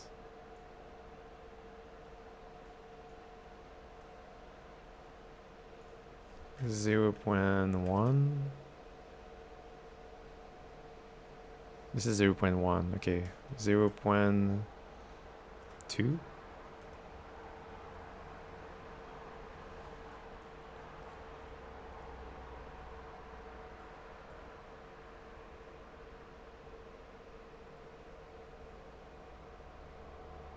Okay, yeah, it's not bad. 0.4. 0.5. Wait. Why? It's like... Oh, because it's a number. Oops. Okay, it's a decline number. Ah, okay, I see. So 0.7, 0.5, and 0.3. Yeah, I got it. But I mean, there's... So it starts at like 1, which should be 0.1. 2. Oh, no, it's a decline number, so 2. You start at 1. Okay, I see. So let's say 1.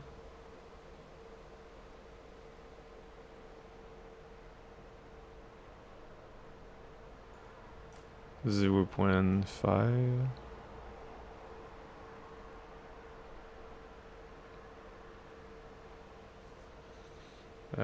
No, the LOD screen size. Whoops. Why is the 0 screen size of the first one?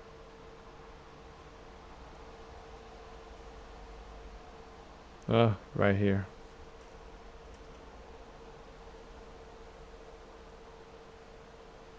Okay, so basically you want 0.5, right? So would like 0.8 for 0. Okay, let me just... This is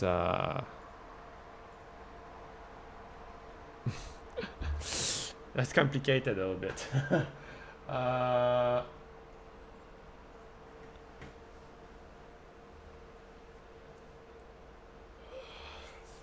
Okay, but it's working. I mean, I really want to see a good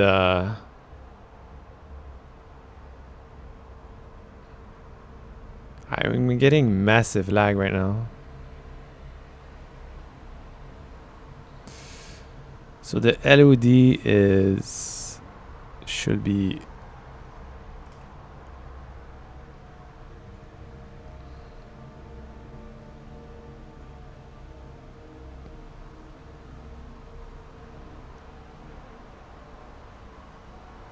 desktop.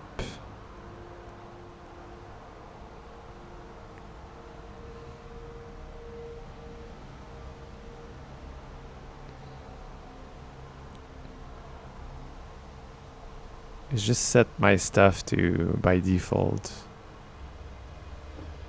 Oh my god. Dude. So there is an auto option. Okay, it's like this. I fucked up everything right now.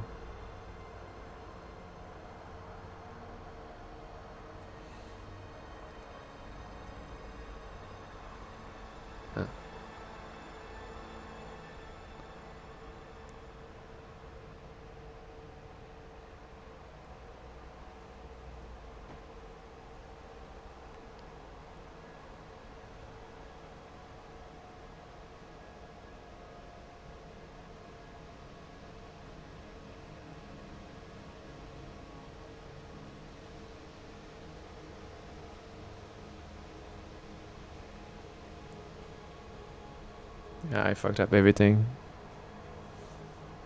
I just...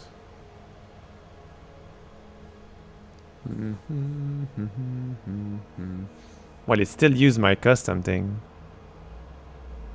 No, don't use it.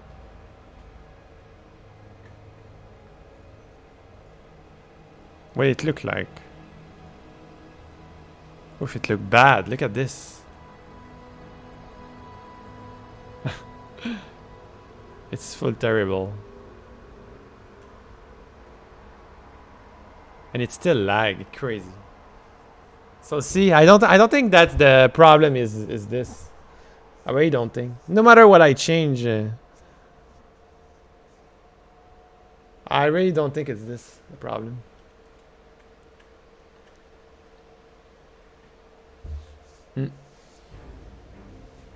I really don't think. I think it's more the view distance and all this stuff, you know.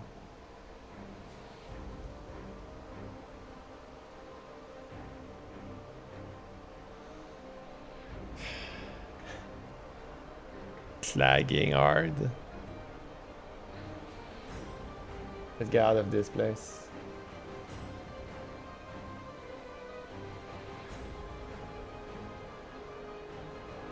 Wow, everything is super lag. Oh shit, man. Alright, so let's just delete all this. Let's just remove it.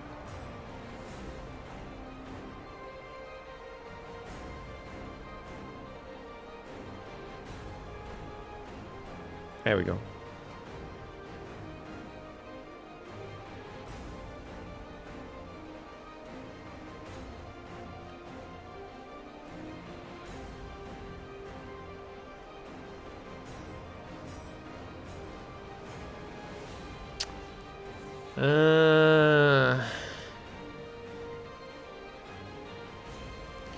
So can I change the view distance depending of... Okay, view, reduce view distance.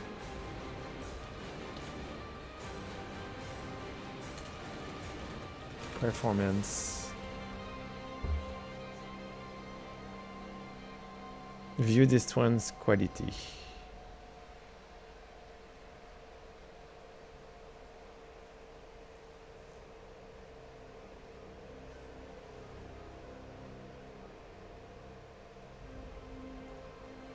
Let me check this video. We're learning another thing today, huh? Every day it's a new thing. In my case, because my laptop sucks so hard, we're going to be reducing some settings and making this run a lot smoother. But before we do that, we need to have a look at how we'll be able to test whether or not what we're doing is having some kind of effect. And to stat, engine, and where are we? Unit. There it is. We can see that the thing that's really making it slow down is this GPU time. So we're asking it to render beyond the capability of the GPU, which in my case is a mobile workstation GPU, which is not ideal for what we're trying to do. So we're going to make some changes.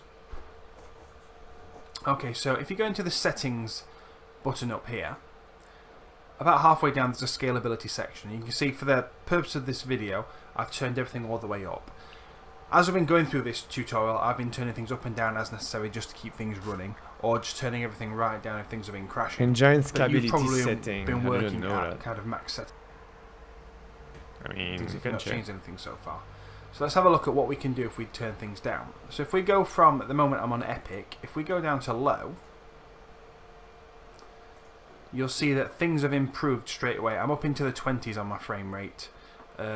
And there are still some things not reduced in the viewport here. If we play the game, you can see that I'm now approaching 40.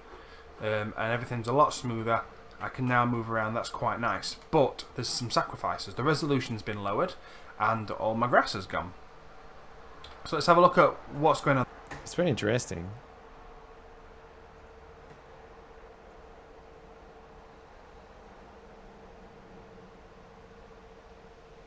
So I go to medium.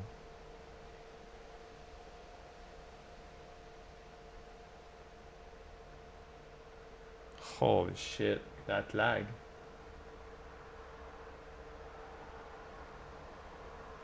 Okay.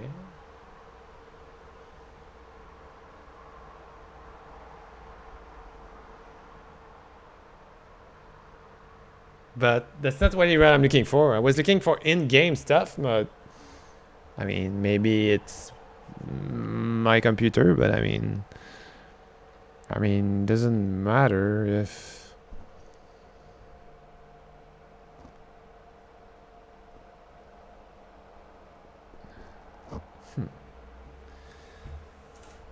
But that's true, actually. When I play a good graphic game, I'm always like shutting down a few options.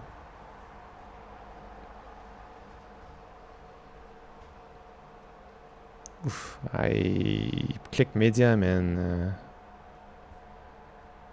doesn't like this. It's loading crazy.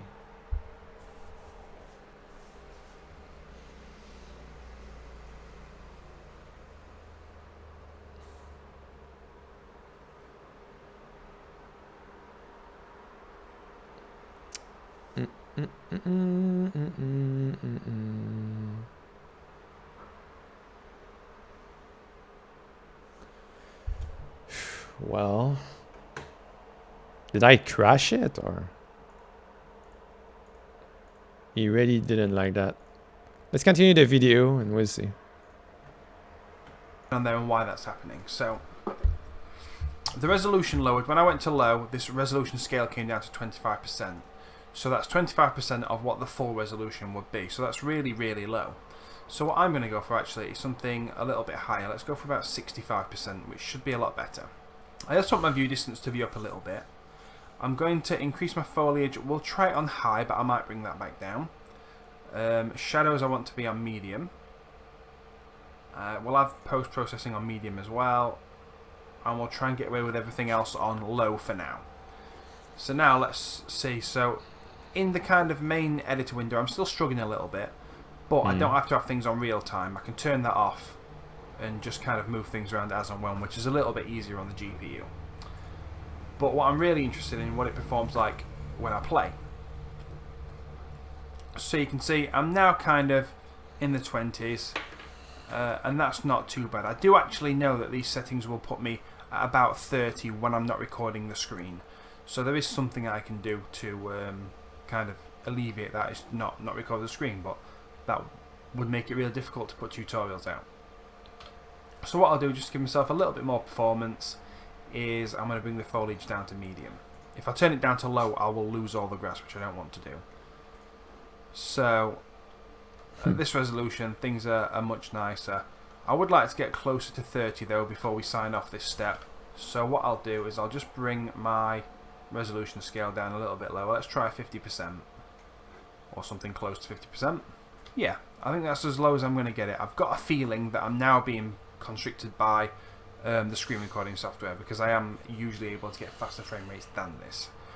But this is what you can do in Engine when you're editing your levels, when you're editing your games, to be able to just squeak out its performance, especially if you're trying to develop on a machine that wasn't really built for it. On my desktop, I get much better performance because that's got a gaming grade GPU in it. On the laptop, which has got all my recording software on it, that makes not quite sense. as good. So that brings this particular step to a close. You've now got an idea of how you can change the preview settings of the engine to allow for better performance. This is going to come in handy because moving forward we're going to start working on kind of higher end rendering effects. So we're going to be putting some lighting into the level, we're going to be adding some post-processing effects, so we might need to move these settings around to get the best performance. So moving on, we'll be straight onto lighting. Hopefully I will see you in the next step for that. That was Thanks for interesting. Okay, I If learned. you I really learned. want to take your learning further than I can cover in this series, then I highly... Interesting. Using sky sphere and sun can be another interesting video during the loading time.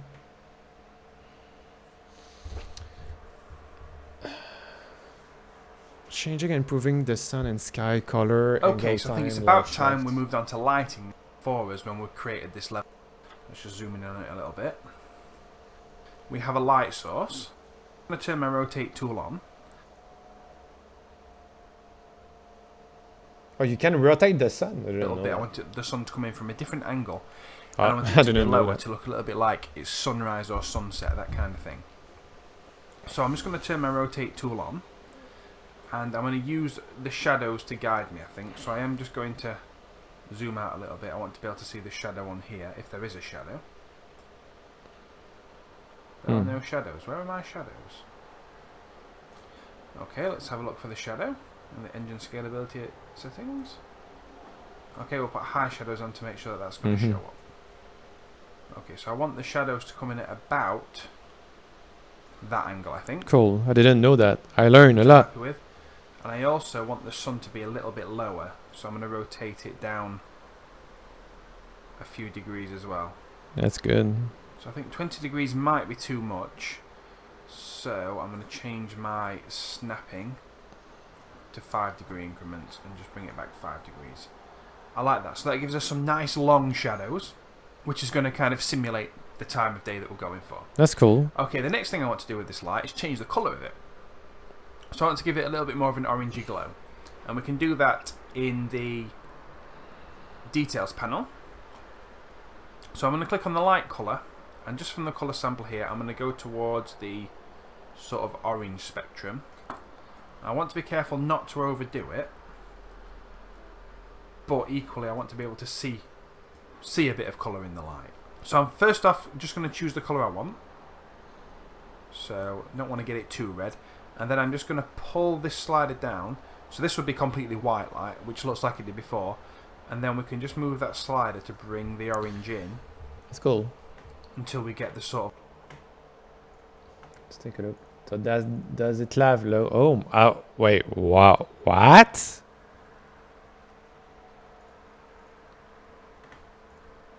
Hello? Holy shit. Oh, are you recompiling the shader? I mean, it's not what I'm really looking for. So let me change it a little bit. I'm gonna put too high.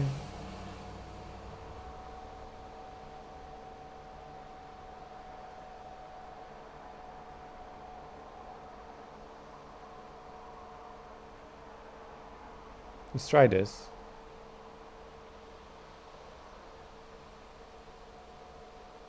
Okay. So that doesn't lag anymore, right? Yeah, it doesn't lag. And we got pretty much everything we're looking for. So that's a good thing. He's just gonna recompile the shader. So let me try what he said about the sun thing. The skylight. Is it the skylight or let me check. So was it the skylight or the light sources of this thing? That's the light sources. Okay. So if I turn this to rotate.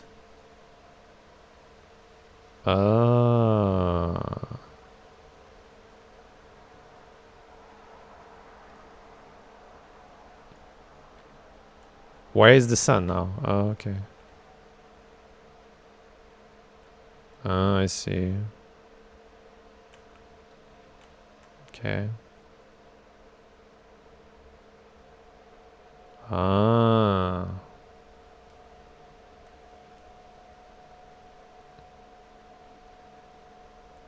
I just go back to... Okay. Alright, so what the other thing he showed us? I don't remember. So he just showed... Oh yeah, another color. I don't want another color. So it's gonna... So I'm going to choose that. I think that's a nice shade of orange. But now, the sky sphere, this thing here, doesn't match what we've done here. So the sun is now shining from a completely different direction. So the shadows don't line up. And the sky's the wrong colour. But luckily, Epic have got us covered. And if we go down in the world outliner to this sky sphere, Sky sphere. one of the first options you've got is refresh material. And that will then refresh the material on the sky sphere based on what we've just done in that light. Ah. So let's give that a click. Ah. Oh, look at that. Now it looks Wow. good. Okay, So now that's magic. starting to look just Okay. beautiful. I didn't know that. That's a sky sphere and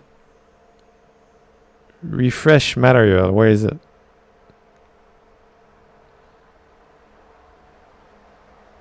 I don't have this. Wait. Skies. Oh no, sky sphere. Oops. Refresh. Reflection capture need to be rebuilt. Oh.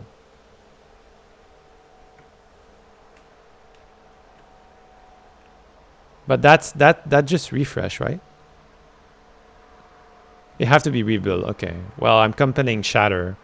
That make a lot more sense like this. Oh, I'm learning. Holy shit. That's very interesting. But the recompiling shatter, so. Okay, I start to understand this thing now. Let's continue. Beautiful. I could cry. Okay. So we've got that going on, but let's do a little bit more. So I think I want my sun a little bit lower in the sky, just a touch. So I'm going to go back to my light source. I'm going to rotate it 5 degrees more. Apparently I did want that, so we'll go for that. And then let's go back to the sky sphere and we'll update the material again. Yeah, I think that looks pretty nice. So far, so good. What I want to do now is change a few things about this sun. So that is lovely and low in the sky, isn't it? That is nice. So what we'll do, It doesn't look good, is but it's his opinion. have a look at the sun brightness. So at the moment, it doesn't really look very bright. And you can change that with this slide. We may go back and forth between both this and the directional light to get it right. But I'm just going to drag this up a little bit. You see, if we go really crazy... Oh, shit! So we don't want that. But we do want it to look more like it's glowing rather than just a circular disc in the sky. And one thing that I really... I'm wondering what's gonna do if I do this. Sun brightness. In sky sphere, sun brightness. Oh shit.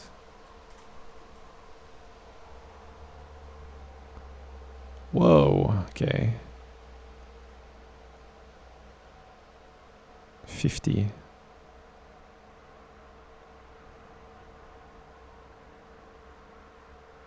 That's actually not very bright. It was 100. Wait. Huh. Okay. That's doesn't really matter, I guess. Okay. So you have the cloud speed. Alright, that's cool. Let's continue. really love doing with this sky that's provided for us is getting a little bit more cloud in there. So you've got this cloud opacity that's set to 1, and you can turn it all the way up. Although if you overdo it, apparently that becomes the sun too. But what I want is just cloud to be able to block out the sun a little bit. Something like that. And I'm also just going to turn up the cloud speed. So let's go for something like 5. So I want this to be a little bit more of a windy day, because as we know, we've got the grass and the trees moving, so the clouds should be moving too to match that. Okay, so far so good there. What we'll do next is go back into the directional light and we'll change a few more things here. And what I want to be able to do now is see what the sun looks like as it passes through some trees. So I'm just going to move over towards some trees like that and kind of half hide the sun. And then to make sure that I can see it in game, when I play, I'm going to change to spawn at current camera location, like that. And then if we play and we want to test it, it'll spawn us over here rather than at the main spawn point, which is good. So what I want to do is make it look that we've got beams of light shining through the trees, the God rays, and in Unreal Engine that's called, what is that called? Let's just scroll down. Light shafts. Light shaft. What is so, this? But before I'll be able to see that, I'm going to need to turn up my settings a little bit. So I think just for the time being, I'm going to go high across the board, and that should allow me to see when I turn this on. So let's turn on light shaft occlusion. Light I shaft. didn't do anything. Light shaft bloom. Oh, That's the shit. one. Yikes. That is that's very very bright. So let's turn that down. Let's go 0.05. Still too strong. 0.005. And that's a bit nicer. So let's see what happens now when we go around this tree. You can see that the light is kind of playing with that a little bit. That's a small addition, but I don't think it's super crazy, but let's see.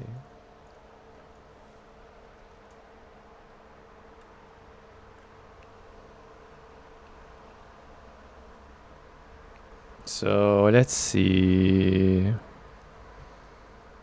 Light shaft.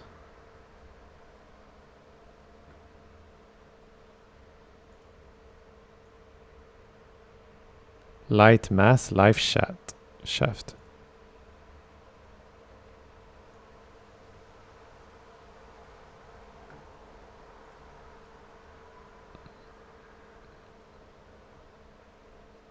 That doesn't do anything.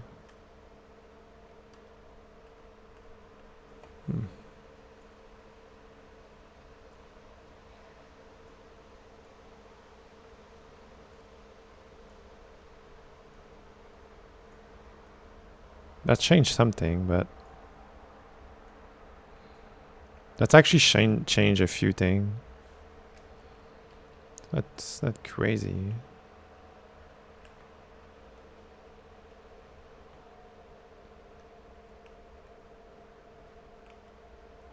Okay.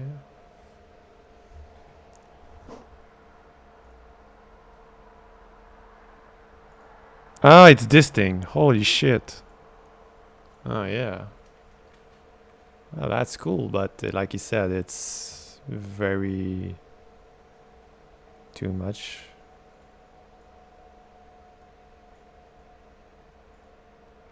Bloom scale.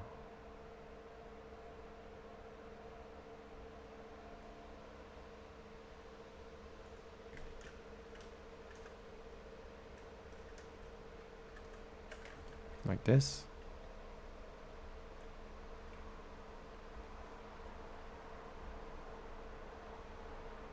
That's cool.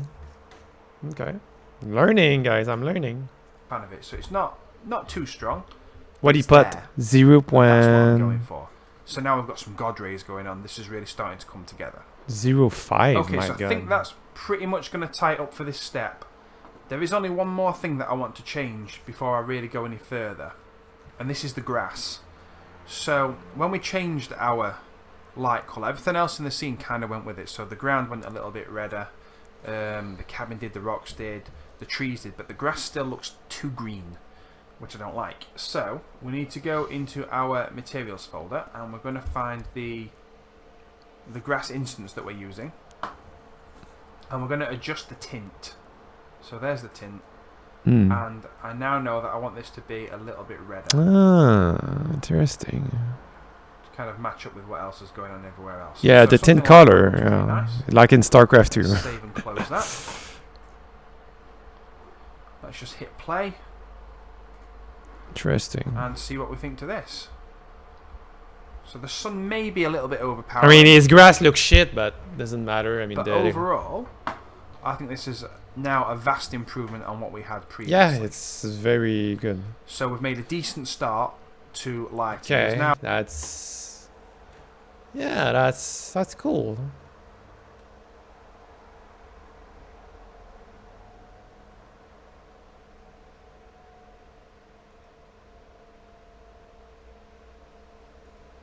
View distance medium.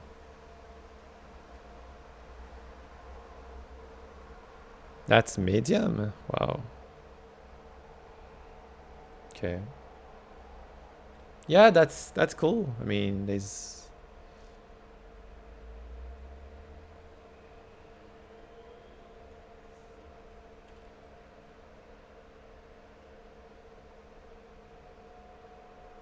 oof, it's so my eyes, it's so blurry. Holy shit.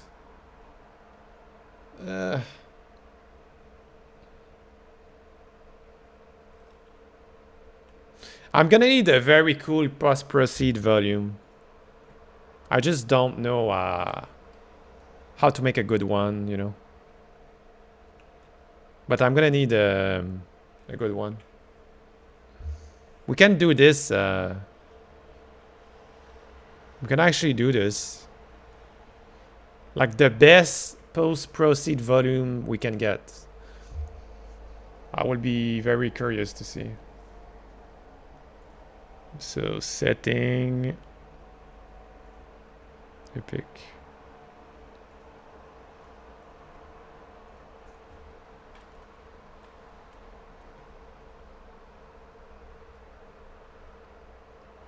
That lag a little bit more because I turned this on.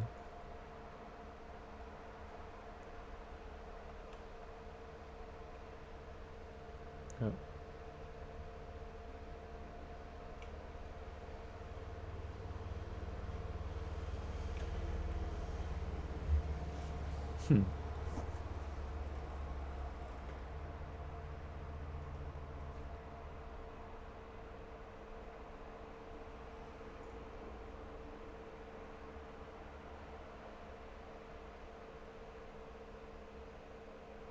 View distance.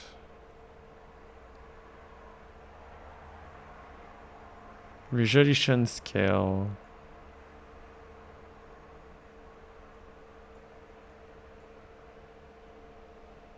I don't know what this is.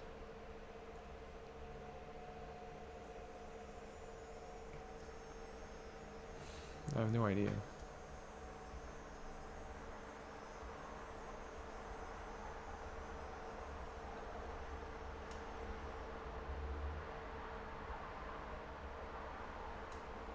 Dude, the shadow is so weird. But I fixed the lag for sure. I mean,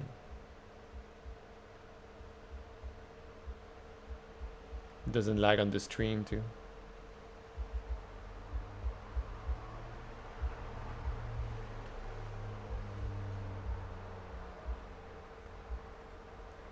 So I guess I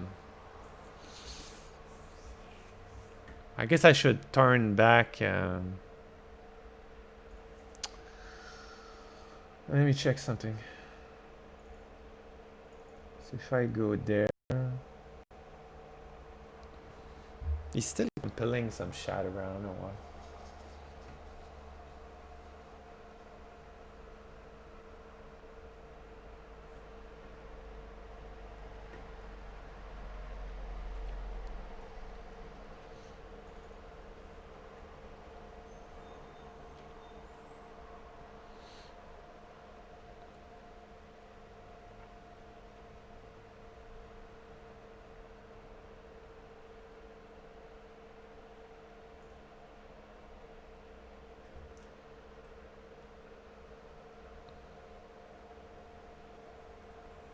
So if I do this, I save,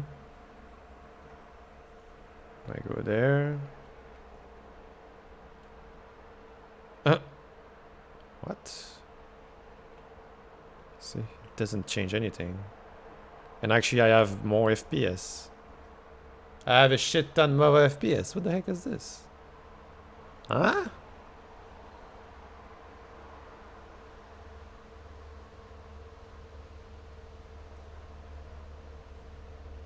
Strange.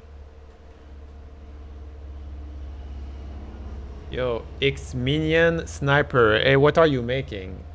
I'm making a game. Well, I have no specific goal right now, but what I can tell you is it's gonna be well, it's a server. It's a dedicated server, basically. So that's the main thing. So for now, it's a kind of survival game, but I don't know how this can turn. You know. But yeah. So yeah. That's just the beginning. But the thing is, I'm not the person who's gonna make the world and stuff. So I have some person who's gonna help me for this. I'm just the person who's doing optimization and coding and stuff. So yeah. So now I'm working optimization. I'm learning optimization, FPS, texture, shading, stuff like this. So yeah, learning. Post proceed. I think I'm gonna check post proceed. I'm currently learning Unreal Engine 4 with C++. Well, Unreal Engine 4 is using C++, so that's a good thing.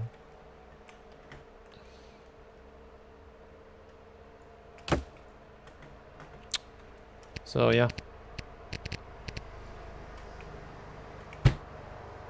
So I mean, right now, yeah. I mean, each day I'm learning something different.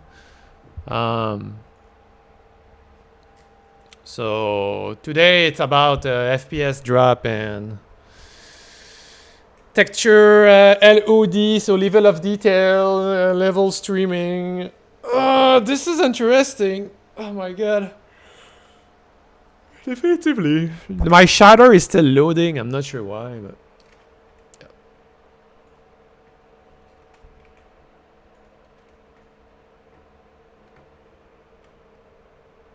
See, it started to lag again.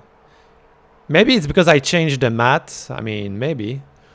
I can go back to my matte level of detail and change it back to it was the original is 0, so it's like an 8K texture. I don't think I need an 8K texture. No, it's 4K texture. So that is 4K texture. So if you zoom in, you can see the detail. But well, demand more resources. I'm not sure why he still compiled the shader, because I'm no more on medium.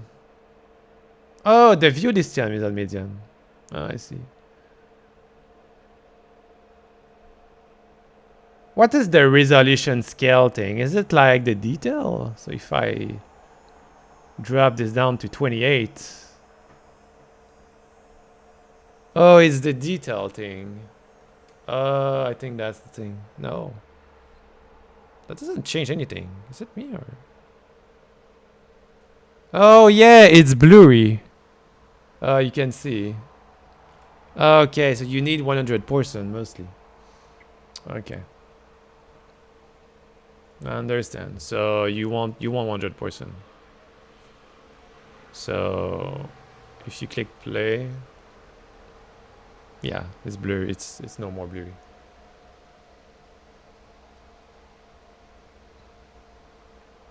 Okay, cool. Okay, that was another interesting video. Okay, well.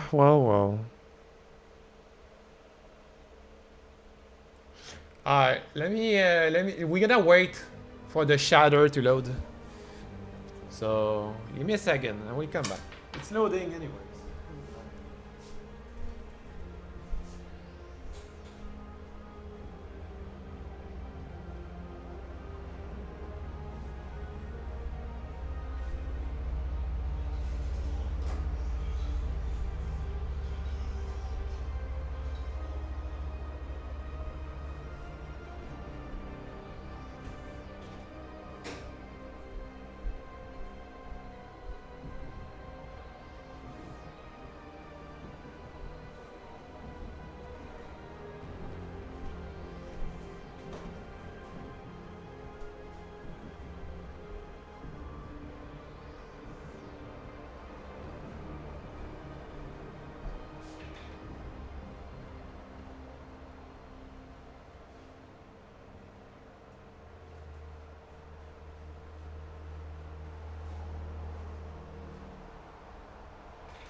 Okay, I'm back.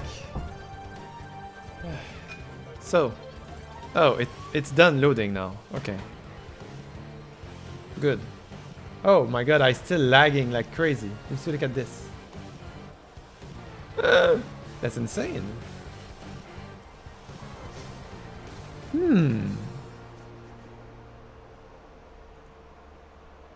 That's very insane.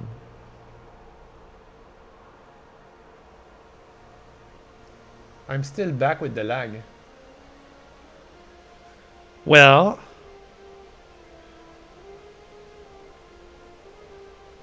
what do you think this is? Because of the high quality texture? The shadow, maybe? Oh yeah, it's the shadow. Well, no, not really, is it? No. It's not just the shadow thing.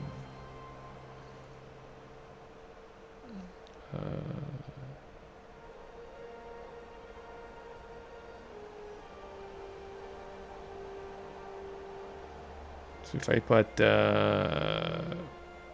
low, holy shit. See, that changed nothing. That changed absolutely nothing.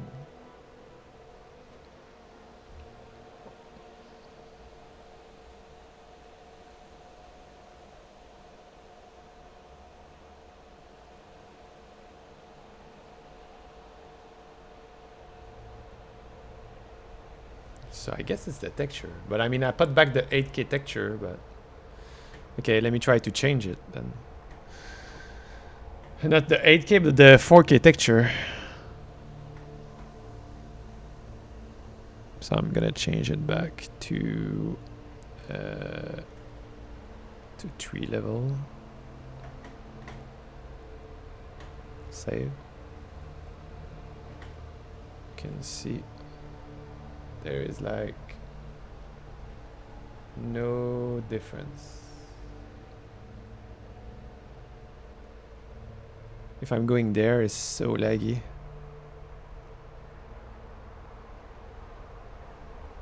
So there is something in there. Is it the shading?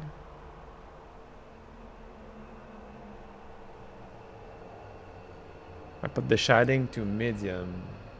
Doesn't change anything. Foliage to high to medium. I'm gonna put low on maybe. The effect. Texture. Shadow. I will put everything to medium. Except this. Like this. Still laggy. Still laggy. What the heck? So is it post proceed? No. Still laggy. Wait, what? I guess it's the tree or something. Because that makes no sense.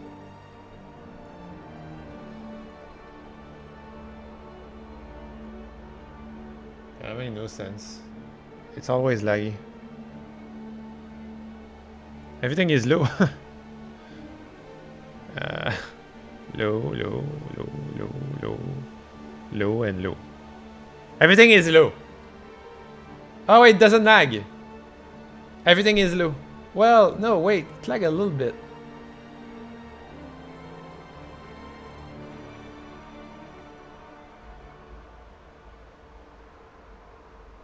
I'm checking the stream because on my screen it doesn't really lag. Okay, so I think everything is smooth now, but everything is super low. So we're gonna go from this to we're gonna adjust the thing. So okay, from super low. See, there is a big frame drop here. You see? Here, right here. Here.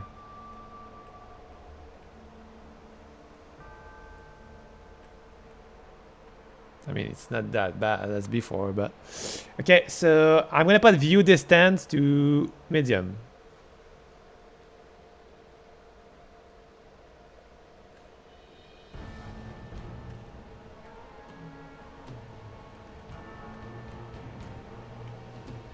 Okay, I'm gonna put view distance to near. Wow, that's a difference. Maybe it's this thing. Maybe, yeah. Medium, medium, medium, medium, medium, medium, medium. Let's see.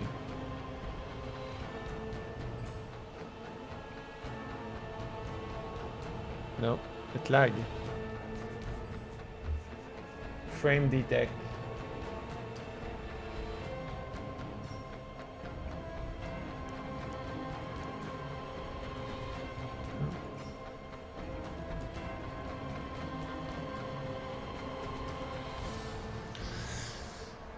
That's strange, really.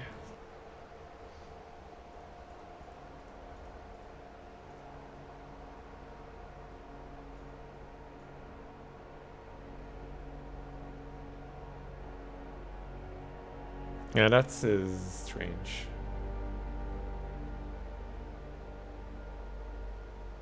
Yeah, that's strange. I can tell you, that's strange.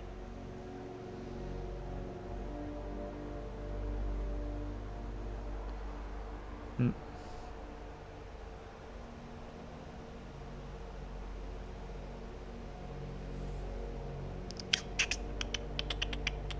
What happens if I do this? I have the low version of everything, is it? Except this one.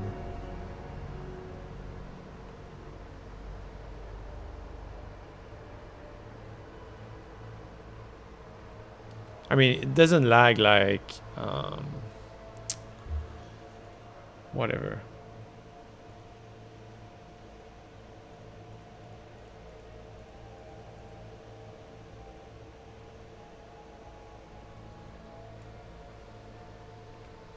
I put everything back to epic.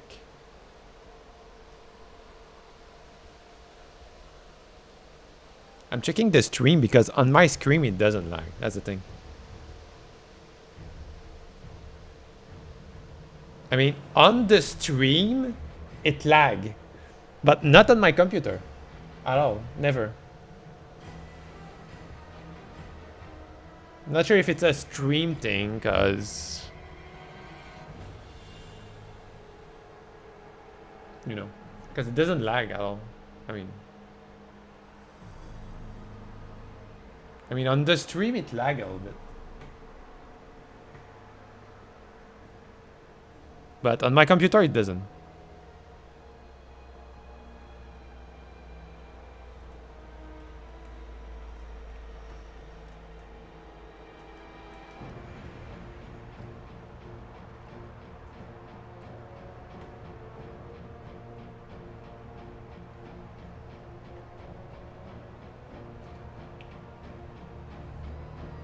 Oh boy, you have so many things to add.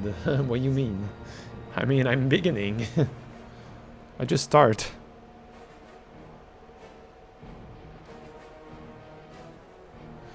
Yeah.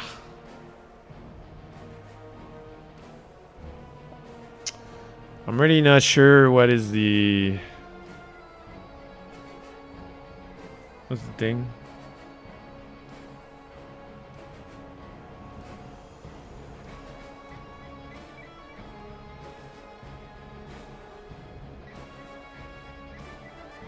Well, the shadow make a big difference, like always, like any video game. So I feel like I'm playing a real high quality video game on my computer, and I have this setting, and I'm always reduce the setting to something, you know, playable. It's the same kind of thing. So it doesn't really matter what kind of texture you use, except if you use low graphics. So example, okay? So if I understand this, example, okay? Okay. Example. So this texture on the ground, I will put the best resolution possible. Okay.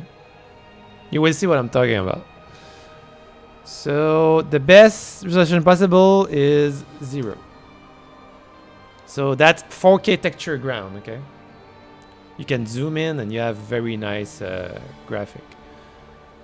So if I go in my game, I have the 4K texture ground, okay? It look nice. Okay, 4K texture ground, very shiny, but that's the sun thing. We can see here, you know. Okay. But if I go in, let's zoom in like this. So if I go in setting and I drop texture quality to low, it didn't change anything because I didn't set up I didn't set up the texture optimization to something else. So it doesn't change anything. You know what I mean? So I will still have the 4K texture on a low setup.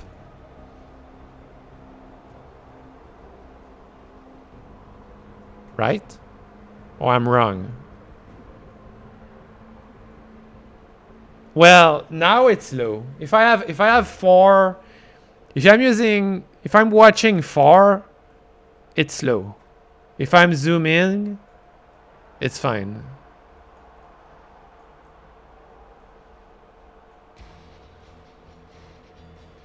Right? See? I see. Whoa. Hello? Okay. So now I have the high resolution. That's because of the sun. High resolution texture. And I'm in low setting. So I don't see, the rest is blurry. So if I go in setting, I put this to epic.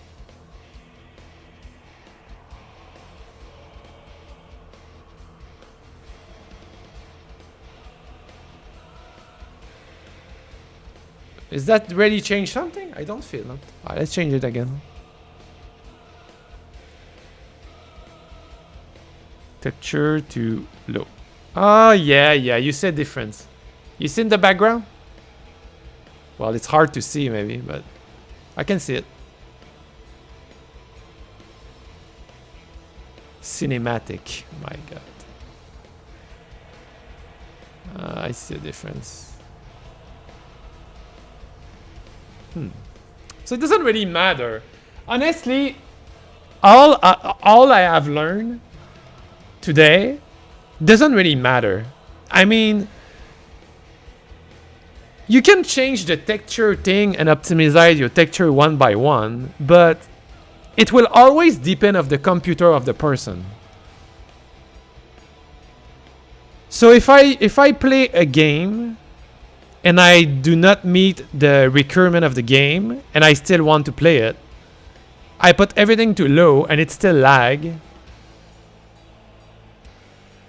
I mean, you know what I mean? I think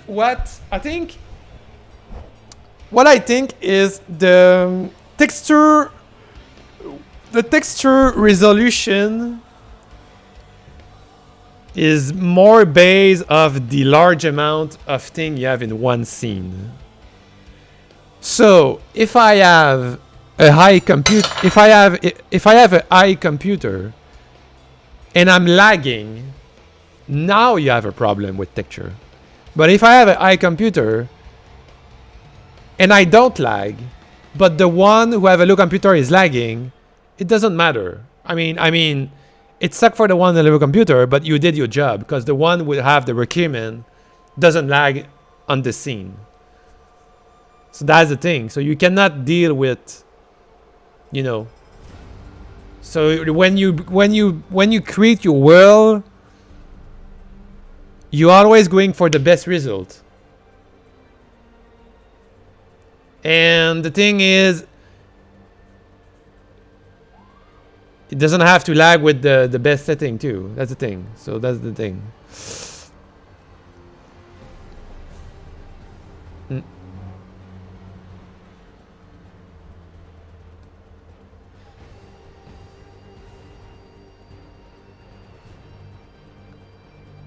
I understand now why it's always recommended to, when you build a game, to have the best setting. I understand now why. Well, you can make a 2D game, it doesn't matter, but I mean, if you're making a fully realistic game, if you don't have the full PC setup, I really understand.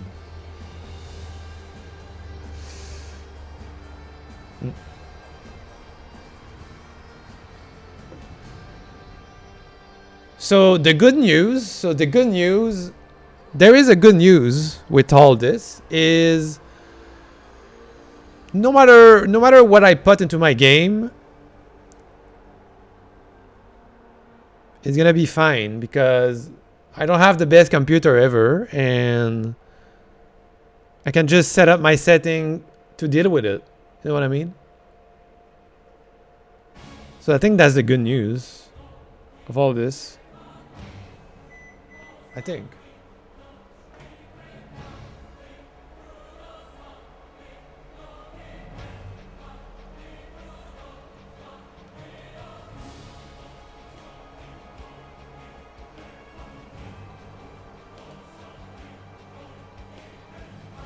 That's interesting.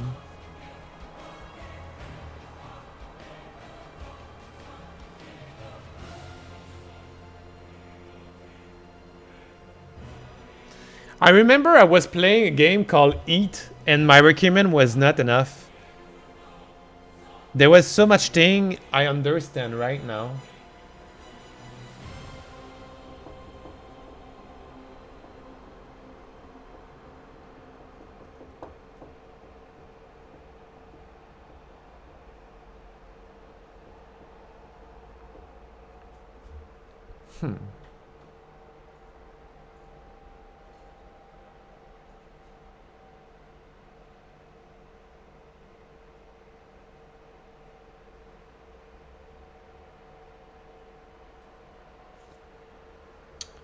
Well, so,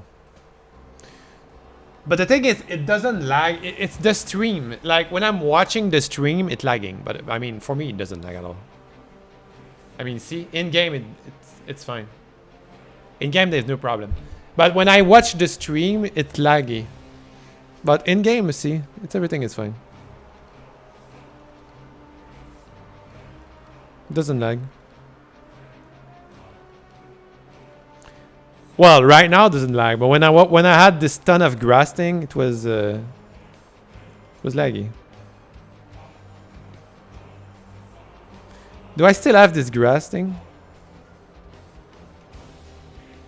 Let me run. Because of FPS, yeah.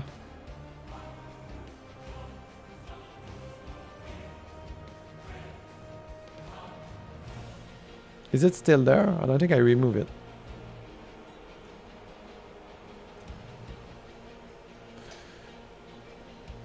Yeah. I mean, it's not... It's just because during the stream, you know, it's laggy like this. And it lagged my stream, so I guess I would just have to be here. Because anyway, I'm not doing... You live in the state? No. Why? Fun game. What's up, fun game? No, I don't.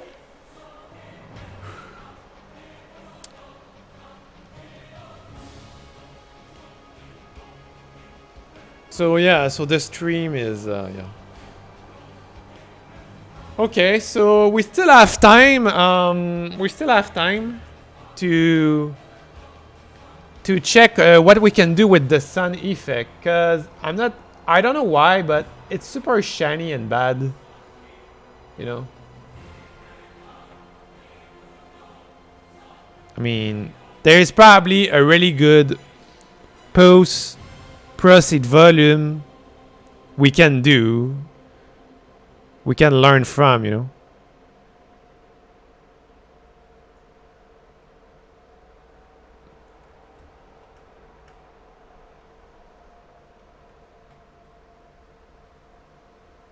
It would be nice if there is a video that show me the best post proceed volume ever. I would love to watch this. I will do it. I'm gonna check on YouTube.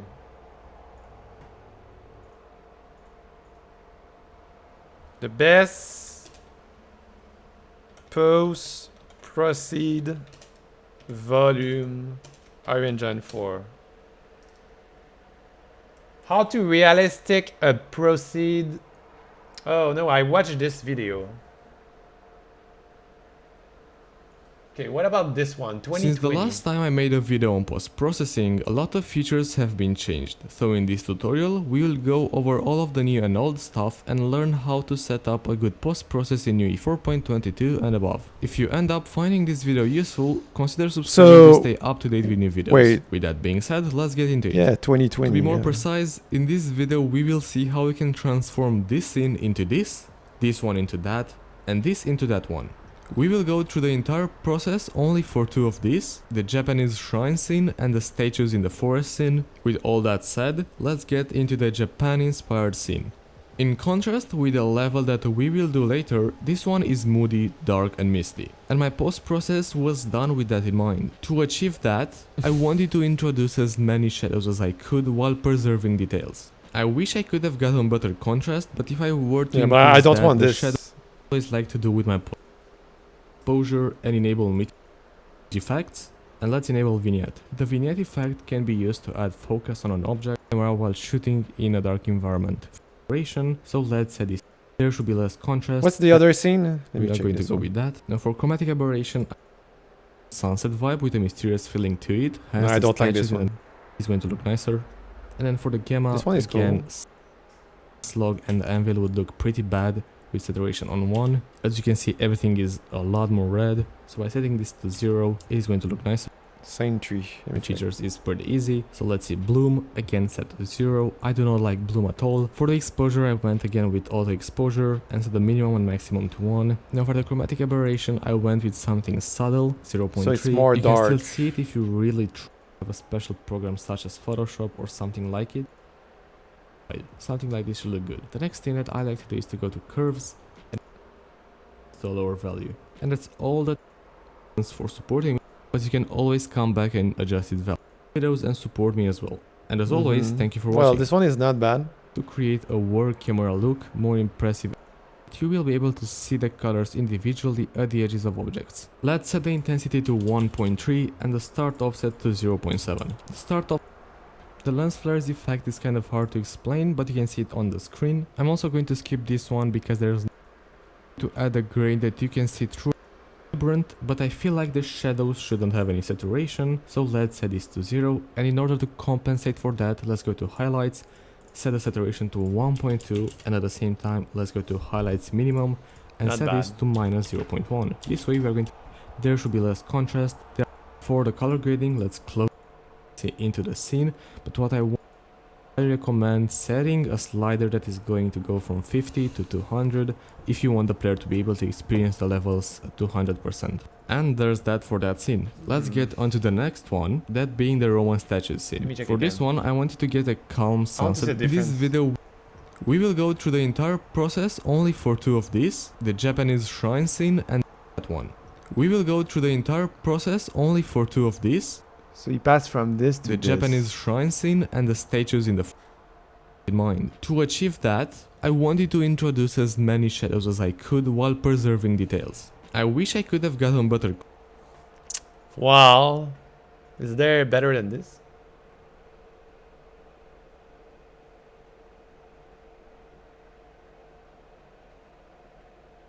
Last cage push puzzle test. Let me check this.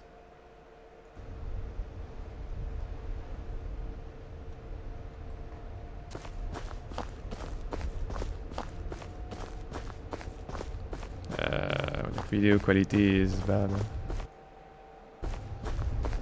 Hmm.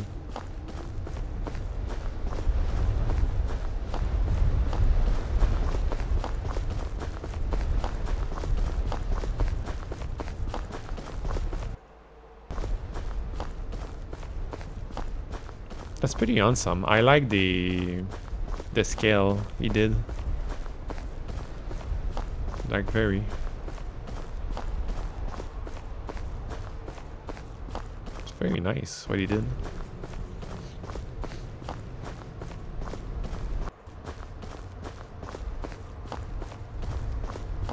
Damn, I'm not there. Huh?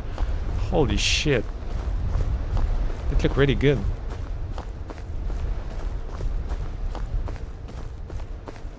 Damn, some person have a lot of time to put into this. I'm very not a well designer, so.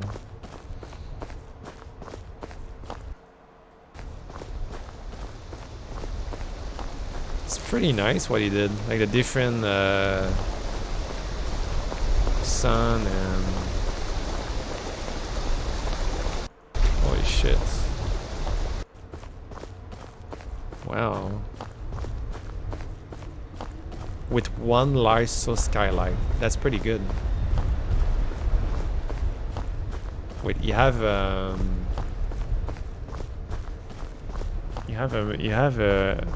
footsteps sound. What do you have? Ruins.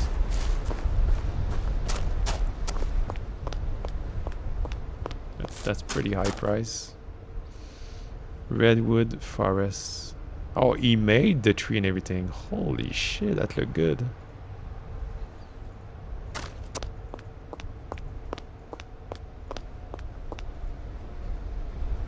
It's very awesome. Very nice what he did.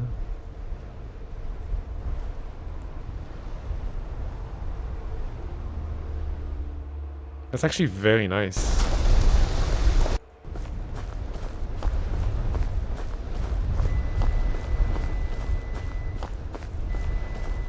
Very interesting. Damn. So what do you put in there?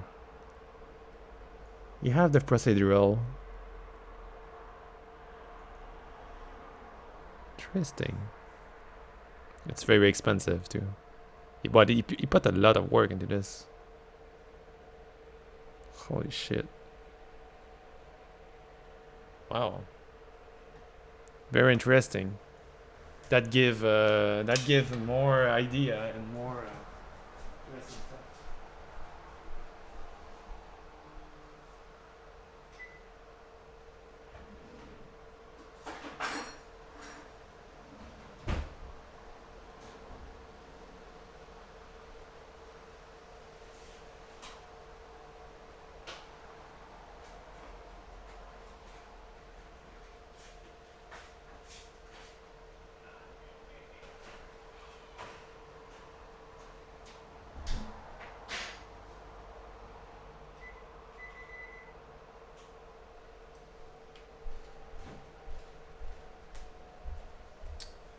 Well, so I mean I need this kind of atmosphere. I need it. I need one. I really need one. Like, cause like this it looked like cheap and I really don't like it. So I don't know. I mean, it would be cool to have a nice palette color or something. Cause everyone is using. Everyone is using this every game. So I mean I need one. I need one to like all other games. I just need to choose. I mean I did this one yesterday, So what but I I was usually not do very is to set a satisfied. custom lookup table. If you don't know what off, that means 50 of your scenes probably as well, such as the depth of field and basically all the lens settings. Don't miss out on any of the upcoming videos. If you I wish to wasn't very support, satisfied with the results. pretty bad, right? You can also change the start offset, but I don't usually. I think it's this one. So the difference, the red, green, and blue. The thing is, he's using a around mask here, I don't have. 7, and you can also see the And you details have in the shadows. Now let's close exposure and then go to chromatic aberration. Now if you don't know what this does, let me show you. Right, so it splits the red, green and blue channels and gives you you this put it here, I dizzy think. effect. I usually don't like to go too crazy with this. I like to, let's say, put here 0.3, right? So it's just a subtle effect, not too much, because then it is going to look Okay, I see. pretty bad. You can see here. Wow. So that's a foul.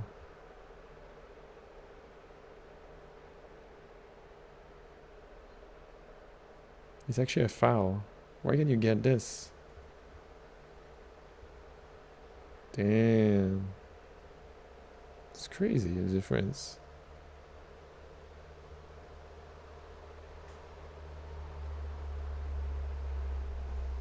It's pretty awesome.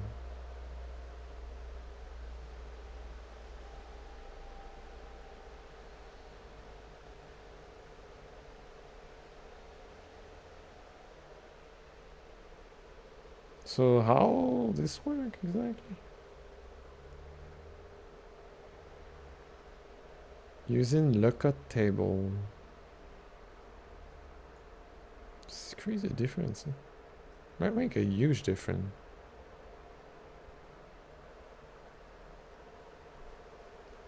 Hmm.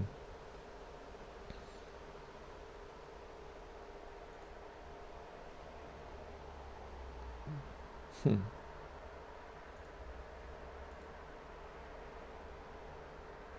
It's really awesome. You see a difference? It's crazy. From the same stuff. Oh my god.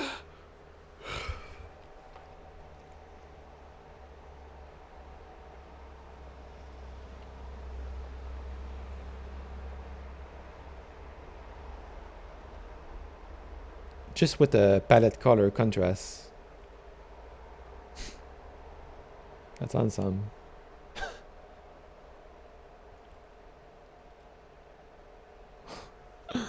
What the heck, man?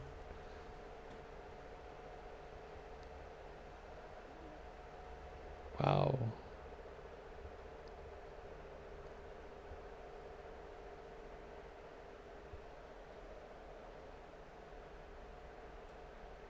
It's very cool.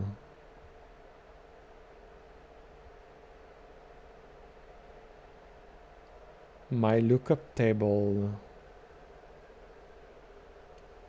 For best users, you must have that's what we are looking today too.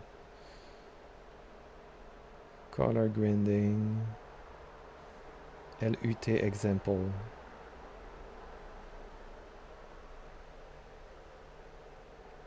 Drop file and click create content. Content browser. It looked really simple too. Color grading. That's very interesting. Create your own texture. So I can create my own one. Holy shit. I think I want to try this thing.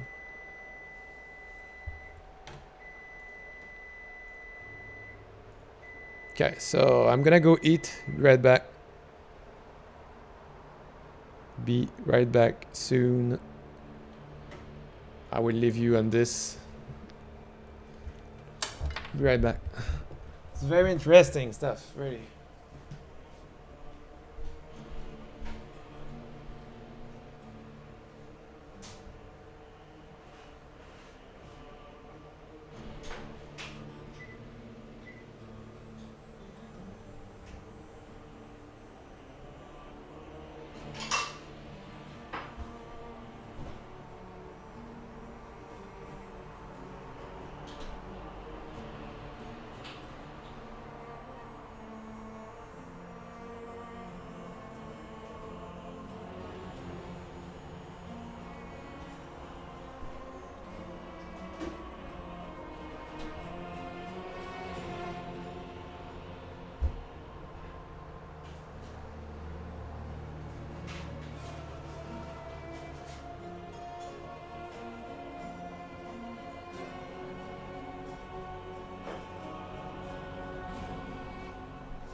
Well,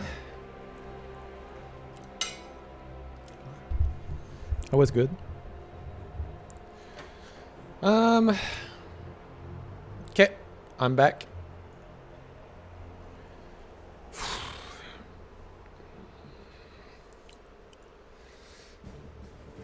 Alright, so let's make a pulse proceed. Let's make one. We need to try at least, because it doesn't look great at all like this, so...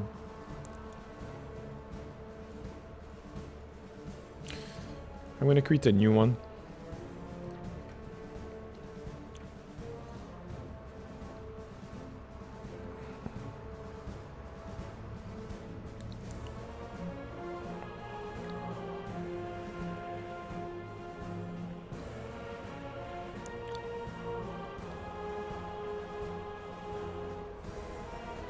See?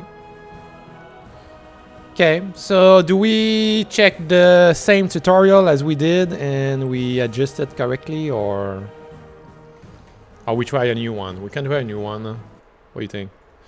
We could try a new one. Let's make let's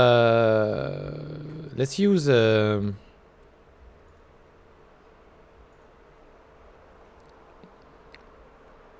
well, we can do the second one he did.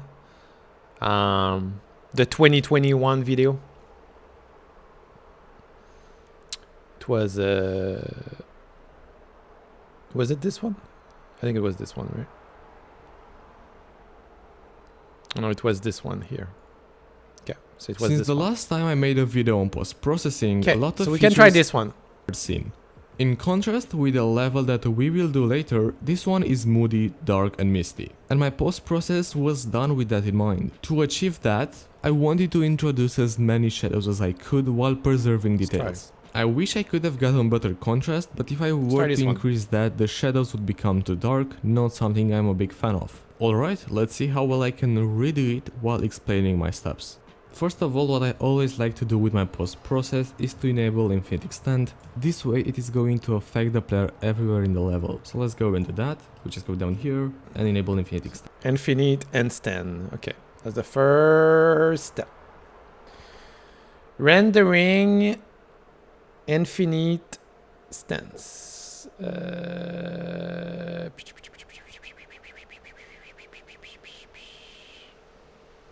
Post proceed feature. Hello? Oh, here we go.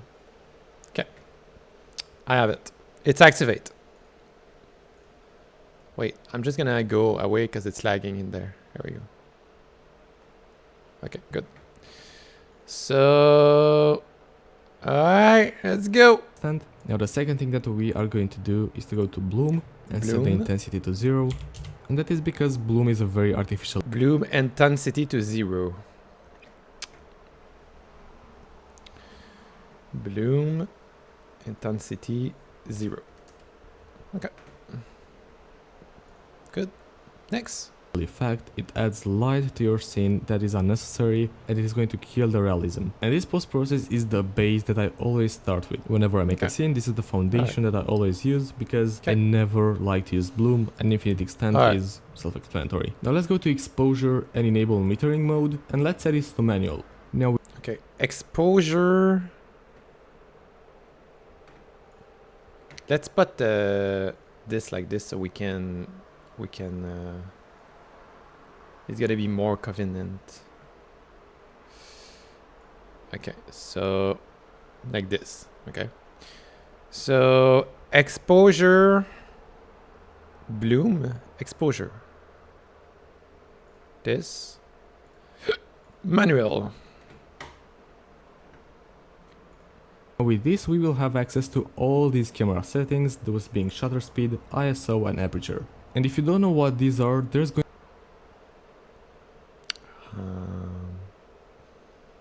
exposure. That's what he's talking about? No, camera. Okay. Let's continue the video. Going to be a link down in the description of this video to Peter McKinnon's video about the basics of a camera. It is a very good video and I highly encourage you to go and watch it. Now let's set the shutter speed Okay. 50, 100. Wait, is it? to 1, the ISO to 2. Okay. Camera. So shutter, ISO, blah blah blah. 1. Let's see. 2500 and the aperture to 4.5. Now let's also set the maximum aperture to 4.5 just to make sure this works. And that should be it. Now So let's see. 1, 2, 5, 4.5, 4.5, and 5. Okay. Next step. the exposure is pretty good. Now let's go back to chromatic aberration. Chromatic aberration is an effect that splits the RGB colors into 3 different directions in such manner that you will be able to see the colors individually at the edges of objects. Let's set the intensity to 1.3 and the start offset to 0.7. The start offset represents how far away from the middle of the screen this effect takes place. And because 1.3 is a pretty high value, I don't want this to be visible everywhere on the screen. The dirt mask is an effect that can be used to create a work camera look, more impressive HDR effect, or camera imperfection. I'm going to skip this effect as it requires bloom, something that I'm not using. The lens flares effect is kind of hard to explain, but you can see it on the screen. I'm also going to skip this one because there is no direct light source that can produce lens flares. Let's go to image effects. And let's enable vignette. The vignette effect can be used to add focus on an object, and what it does is basically darkening the screen around the edges. I'm going to set this value to around 0.55. Grain is pretty self-explanatory and you can currently see it on the screen. 55? It is going to add a grain that you can see through a camera while shooting in a dark environment. For grain jitter and grain intensity, I'm going to set both to 0.2, so it isn't going to be that visible, but it's still going to be there. Let's go to color grading, and the first thing I always like to do is to go to saturation and set this to 1.2. Now the colors are going to be more vibrant, but I feel like the shadows shouldn't have any saturation. You said so let's set 1.2? this to 0, and in order to compensate for that, shouldn't have any saturation. Colors are going to be more vibrant, but I feel like it's still going to be there. Let's go to color grading, and the first thing I always like to do is to go to saturation and set this to 1.2. Now the colors are going to be more vibrant, but I feel like the shadows shouldn't have any saturation, so let's set this to 0, and in order to compensate for that, let's go to highlights, set the saturation to 1.2, and at the same time, let's go to highlights minimum, and set this to Wait, holy shit, it's going fast. shouldn't have any saturation, so let's set this to 0, and in order to compensate for that, let's go to highlights, set the saturation to 1.2, and at the same time let's go to highlights minimum and set this to minus 0.1. This way we are going to have more highlights into the scene. Highlights minimum is to 0, and in order to saturation and set this to 1.2. Now the color saturation 1.2. 1.2. Okay, what's the rest? are going to be more vibrant, but I feel like the shadows shouldn't have any saturation. Shadow saturation 0. Saturation 0. Okay. So let's set this to 0, and in order to compensate for that, let's go to highlights, set a Highlight.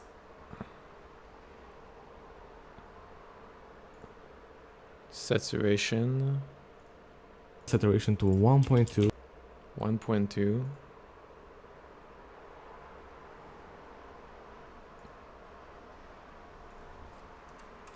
Okay. And at the same time, let's go to highlights minimum and set Highlight minimum. this to minus 0.1. This way we are going to Minus. Okay. have more highlights into the scene. Alright, that's it for the highlights. And for the shadows, for the contrast of the shadows, I feel like there should The contrast of the shadows. The shadows. Shadow contrast. be less contrast. They are kind of harsh right now. So let's set this to 0.9 and as well 0.9. Contrast 0.9. Oof. Well, I would like to give them a blue tint, so we can do that by going to gamma and set this to a blue color.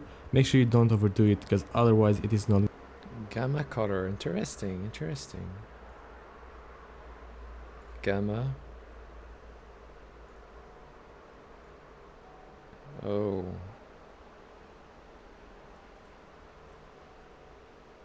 That's interesting, yeah.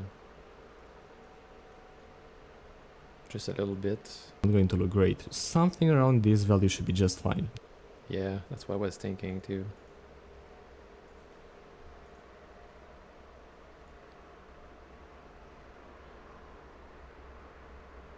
Just like this.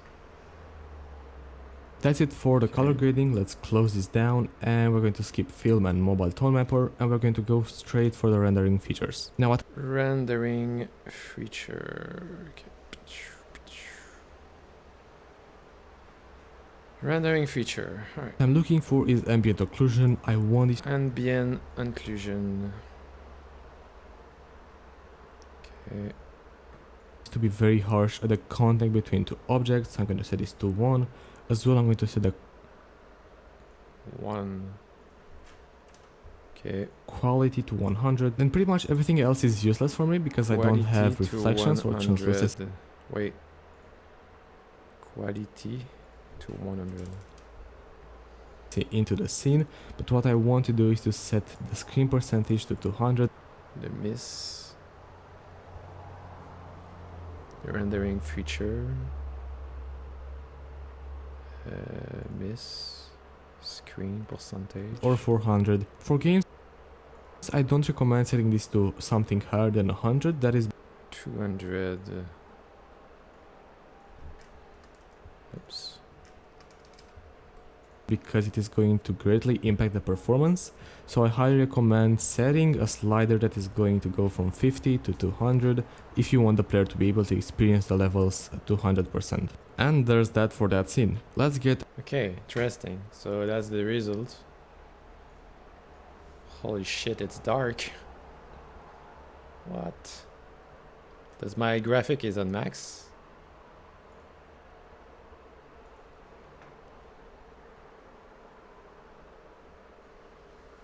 Yes. It's freaking max. Oh, what the heck is going on? This is so dark. You can check in game in case it's different. What the heck? This lags so hard. What the fuck he just did? That lag hard. Holy shit, look my FPS. I got like 10 FPS with this setup.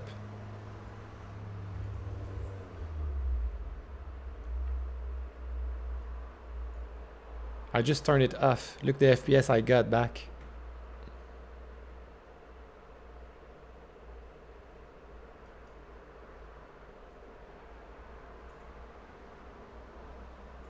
Oh no, sorry, it's not this one. Wait, is it this one? I'm confused. Wait, I turn it on and turn it off and nothing happened. Oh, maybe it's of this? Ah. So... yeah.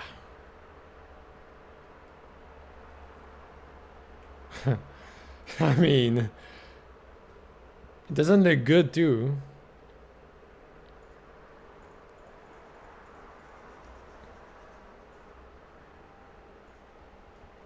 So, I'm not sure.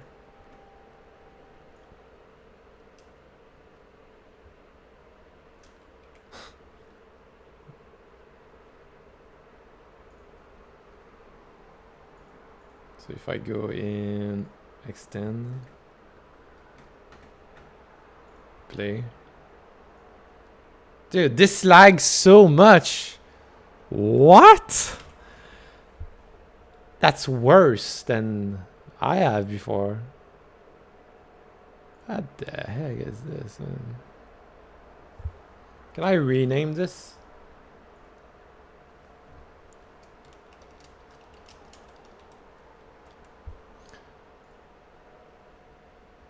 That suck, like really.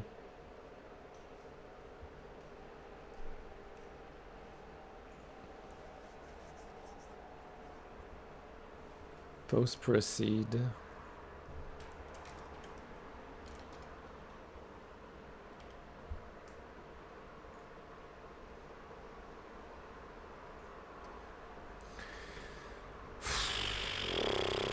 Well, I need a better one than this. Onto the next one, that being the Roman statue scene. For this one, I wanted to get a calm sunset vibe with a mysterious feeling to it, hence the statues in the middle of the forest. Motive aside, peg and import that into your program. These are the values. The vignette is almost close to default. I'm pretty sure this is by default 0.4. The grain jitter 0 and the grain intensity is 0.12. Maybe I don't like everything I see, so this one looked great, like crazy. This one looked the best.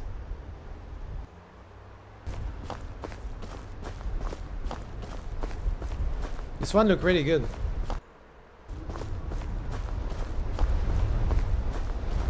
How he made this lightning effect?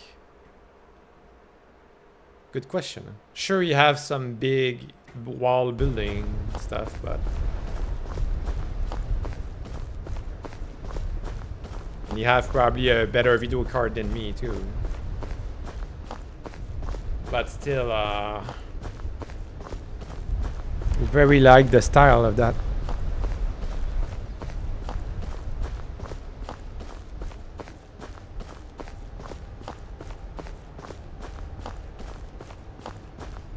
Holy shit. Dude, I would love to see that color palette. Everyone talk about this color palette.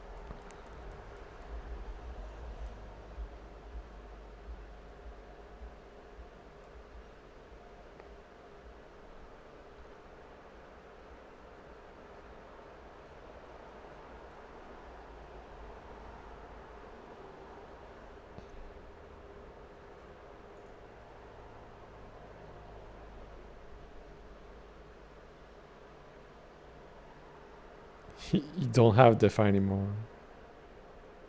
That's so funny.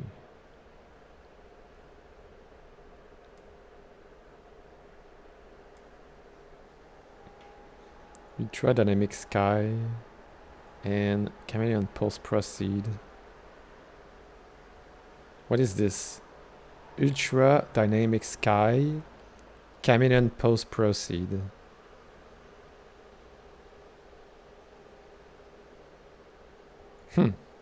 I want to see this. What is this? Ultra dynamic sky. What is that? I'm gonna check.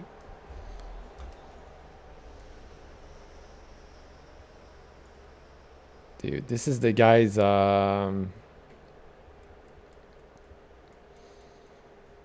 it's a very high price, can tell you. But but it's a lot of work, so I mean, nothing I can say about this. It's good stuff.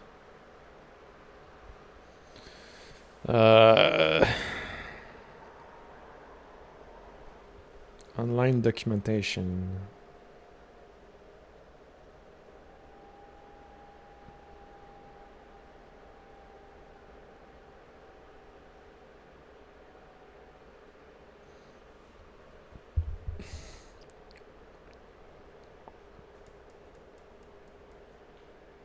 Mass quick sell mixer. Dude, the art section with texture is another world. Oh my god.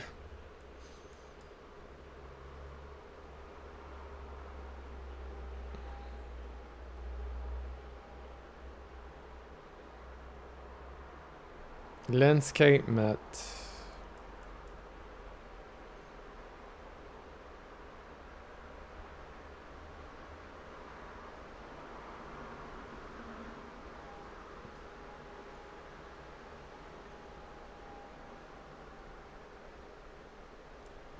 In this tutorial, I'm going to show Landscape optimization. Interesting.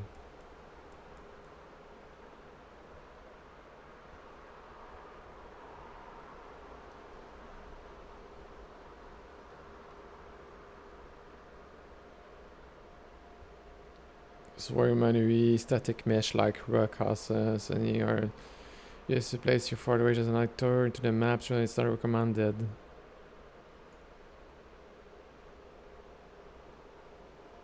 I see I'm using photo H tool or the processor of photo H volume is way apart from it. Interesting.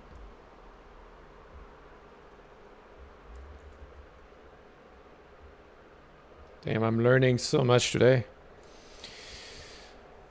Keep up the good work, thank you.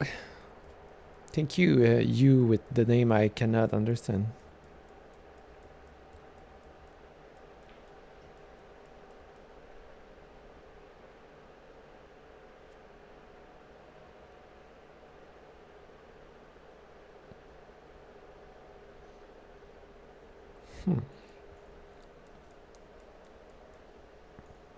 Having dense footage with long draw distance in your game can reduce performance significantly.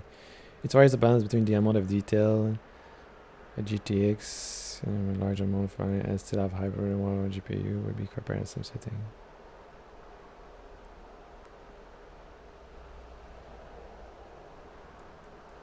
Landscape displacement, even new artwork and especially in this situation where you can see there is not much you can do about it and turn the landscape master resist session we can control.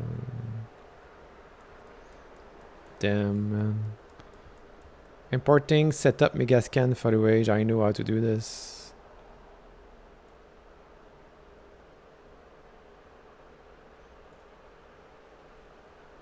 show you how to import Megascan's 3D foliage. Let me check his video. Foliage. Close this one. There's another one in billboards. So we're going to go on billboards, open all capacity, referring to custom one. If you open up that list, see there's nothing in there, so we're going to add another element to it and edit. That's it. Now we can close the list. We're going to go to our material landscape and open up the rocky grassland material. And in here, for example, if we want to spawn the first, and Unreal will automatically spawn. You can change the procedural lists to have different type of assets, just the way you want them to be. You can combine them together with rocks or plants or debris, and that's it. Now you can go ahead and add more variations. But yeah, that looks nice. And translucency goes to subsurface. So that's it for the first material. Close this one. There's another one in billboards. So we're going to go on billboards, open also the material instance. Same thing, go to journal, parent, open the drop down menu. He's using World Machine, but I mean... and you're going to hit. So we're going to assign this. I mean, Activate. I cannot use World Machine because I cannot use World Composition. I'm the dedicated server and working like this. Importing and using Megascan Surface. I know how to do this. Okay, so...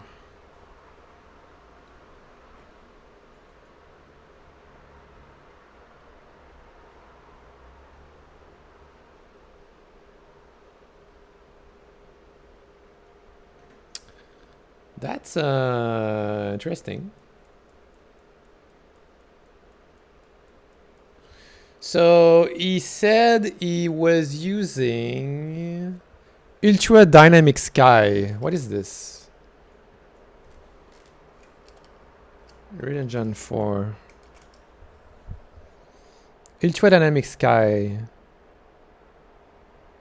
Pack. Oh, it's a pack?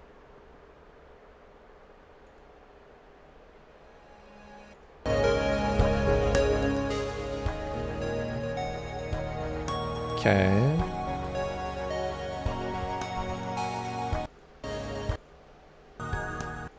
Moving clouds and time of Ultra Dynamic Sky is a flexible and easy to use sky system for Unreal Engine 4, providing dynamic moving clouds and time of day for your project in minutes. Its features include Customizable multi-layered dynamic clouds with more than a dozen settings at your disposal. For example, you can adjust cloud coverage all the way from a clear blue sky to full overcast. The day and night animation system creates a complete dynamic time of day experience with a single click. The stars and the moon will come out at night. You can adjust things like their color and brightness, and you can even adjust the moon's phase. The sun and the moon can both project moving cloud shadows down onto your scene. Nice. That's really good. If you choose, you can even enable aurora effects at night. And now, starting with Unreal Engine 4.24, Ultra Dynamic Sky is integrated with UE4's Sky Atmosphere function by default, to provide more realistic coloring through atmospheric scattering. It also comes with built-in lights for the sun, moon, and skylight, so it's faster than ever to add realistic dynamic lighting to your scenes. Interesting. Let's learn, Getting started guys. with Ultra Dynamic Sky is designed to be as simple and quick as possible. It's really just a drag and drop process. Here I am in a blank scene with nothing but a single ground plane. No lights, fog, or a default skybox. Navigate to the Ultra Dynamic Sky folder and find Ultra Dynamic Sky BP Where this is. inside the Blueprints folder. Ready? Wait, what? So...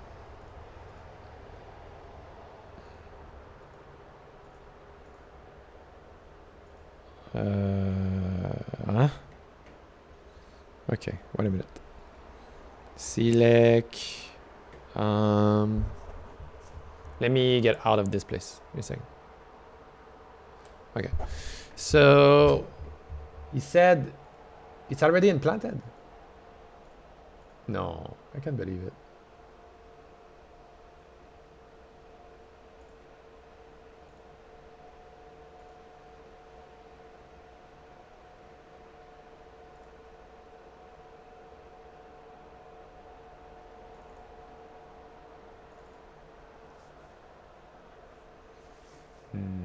No, I don't have this. Do I have this? Wait.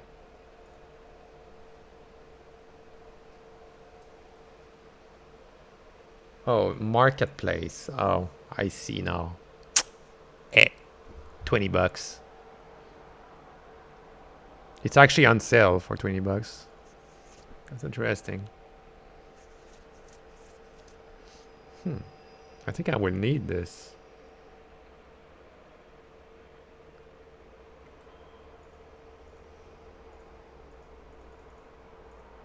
This is really cool.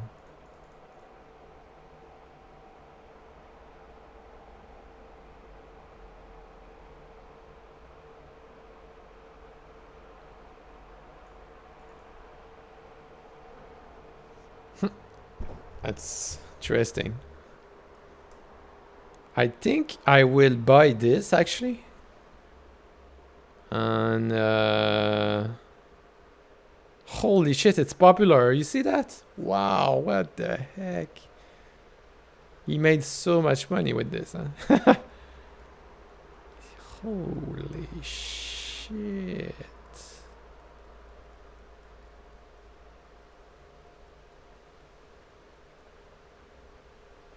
How goes the Curse of Tristram? Jay the Flying Dutchman.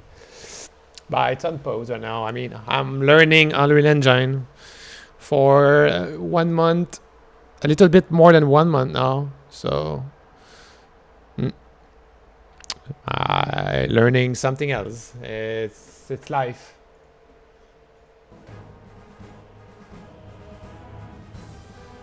It's very interesting.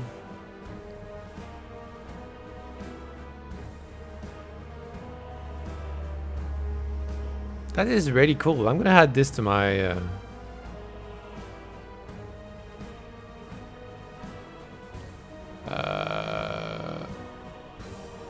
this. If I write sky,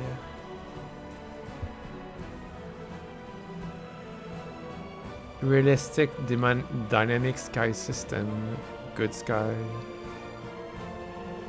This one is free.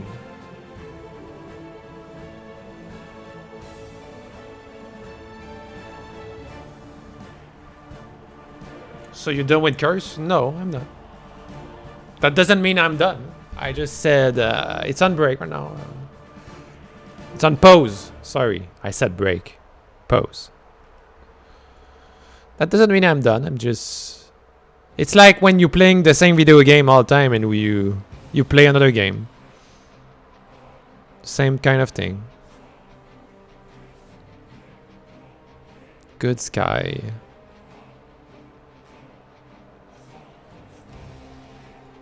Ew, that doesn't look good. Oh, okay.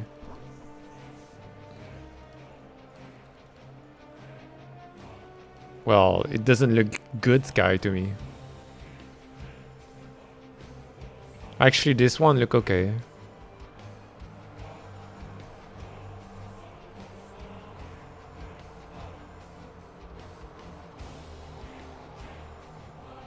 Permanent collection, are we enjoying sponsor content? Over 20 sky presets. Ready.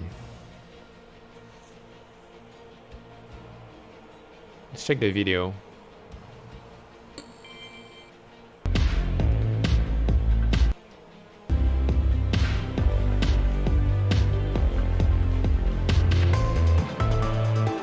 That doesn't look good, but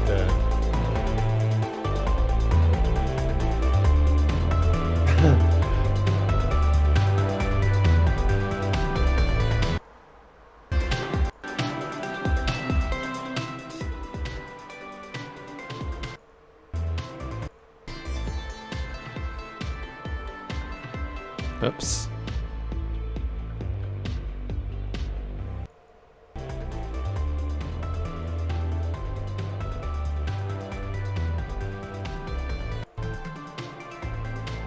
Mobile test, ew.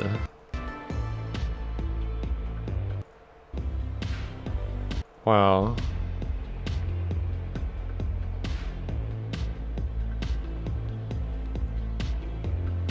Day, sun. Yeah, the other one look much better, I can tell. But I mean, this one is free.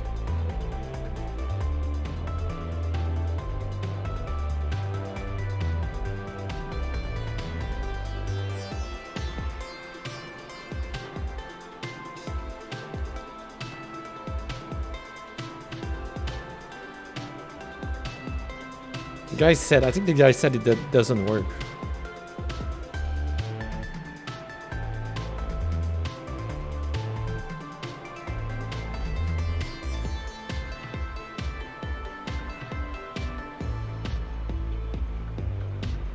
I feel like this doesn't work anymore.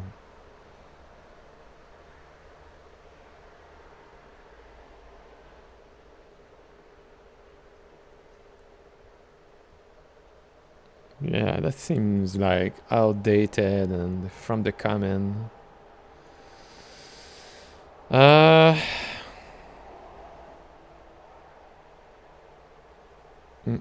the best one is this one for sure. Just drag that blueprint to tailor the clouds to your project. the Coverage, best one. opacity, lighting effects, and more. Here, you can also turn on animation as well to make cloud and max camera exposure setting for your scene, or disable the setting That's completely. the best one. Here in the lights and fog section, you can override the built-in light. You'll find some manual Yeah, that's values just the with best one. What I need to buy this, actually. Hi, I'm Definitively. Okay. Sky example. I want to see this. This is what I need. Look at this.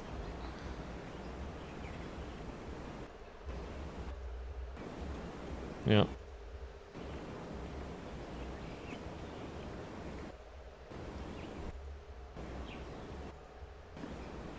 Yeah, this is what I need. Just the cloud effect is awesome. Okay.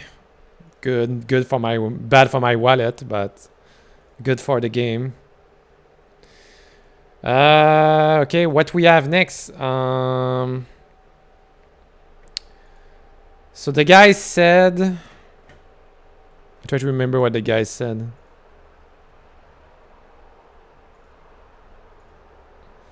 He was using a chameleon thing. Remember that?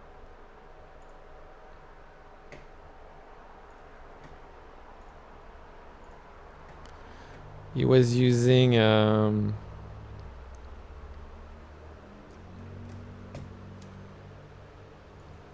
Chameleon something.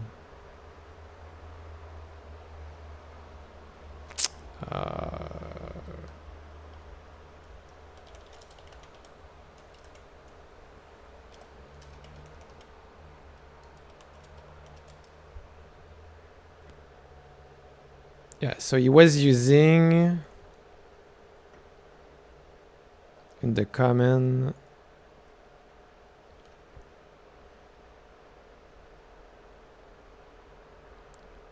chameleon post proceed. Let's see this.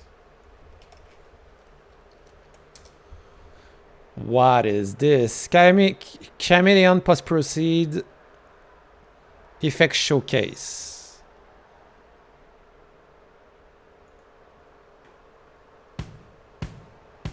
Let's see.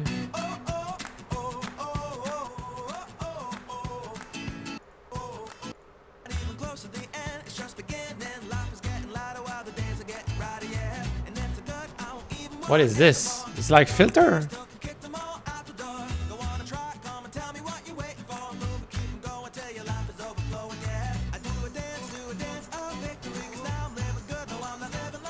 What the heck is this? It's like filter thing. Okay, sorry, but the music I can't.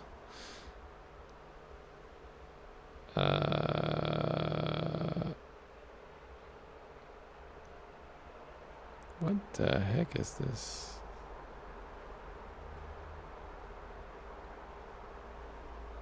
I'm not sure I understand that.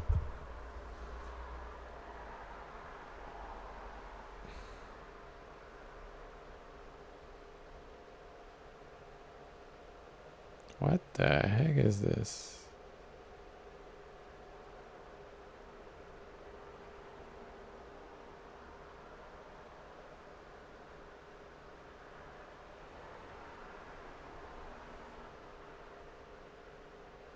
So it's kind of filter, but that suck. Like really, I mean, I don't see. Dude, this music, holy shit.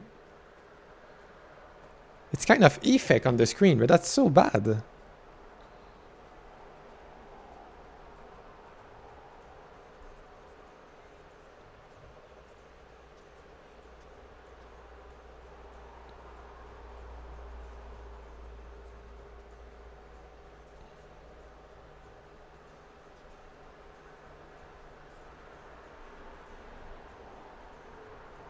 I haven't seen one good thing yet.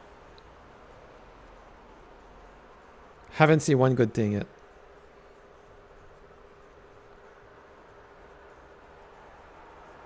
Like the Matrix shit. Ugh.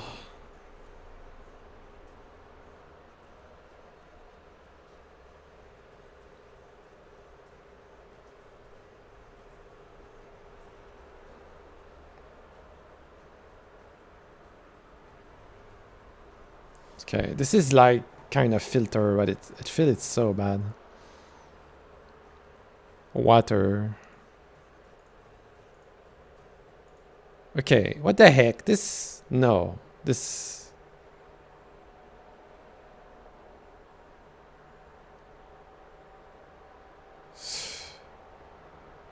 I mean, I don't know about this. Well,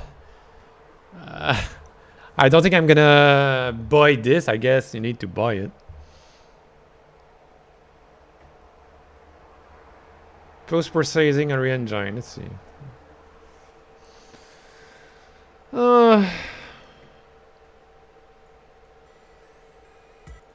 Level Design Essential Series. In today's video, we are going to be taking a quick look at post-processing inside of Unreal Engine 4. Now, for those of you who see the original, the before image, and with this it's just a standard image, and that's sort of what your scene is looking like, look really nice on top of you. Find the link for that. Show me the result. How bright these colors are going to be really digging. And you can see just how quickly processing.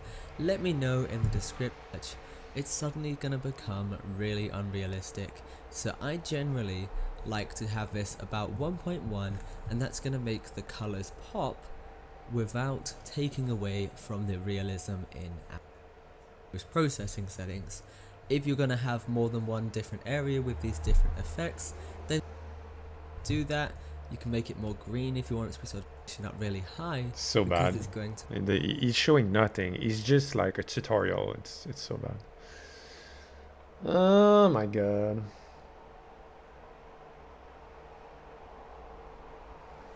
Well, guys,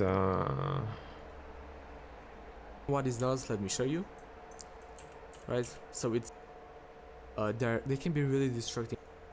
This here goes up, settings, then go to gives us with the Photoshop, right? Makes this look nice. It's not. Let's see if you can find it. So here, color grading, lookup table. We just need to drag and drop this in here. And now we can clearly see the difference. Let's disable it. oh shit! And I didn't do that part yesterday. And 8 is. They can be distracting. Change the focal. It's pretty awesome. So you put a Want it for color my thing. scene, and most of the changes better, right? Ah, anyway, that's the but it's thing. Yeah, I going see to on the do its thing. website. So it doesn't.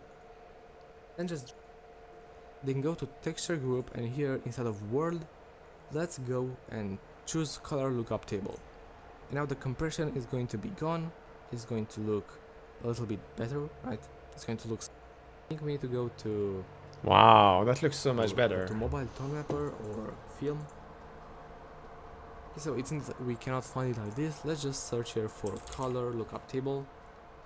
Let's see if you can find it. So here, color grading lookup table. We just need to drag and drop this in here. And now we can clearly see the difference. Let's disable it. That's a and big enable difference, it. yeah. So you can clearly see Huh. the difference between on and off. Wow. It's looking a lot better with this on. And about 0.76 is just the right amount. It doesn't darken too much, but is not going to be enough. Usually keep them at a real transition and the far transition. Depth to our scene. From what point we want to be able to see to what point we know exactly. Usually do is to set a custom lookup. Nice. And then we can also go to exposure and set the exposure to be something higher. So Right. you go to Photoshop So when doing let's this. see. Not something too big, so we don't destroy this. Okay, so just subtly you can see how this changes our scene. And this is pretty much everything I do for my post process. Nothing really.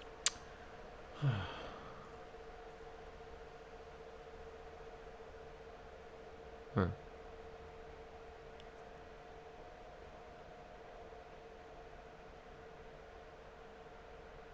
Yeah, that looked great.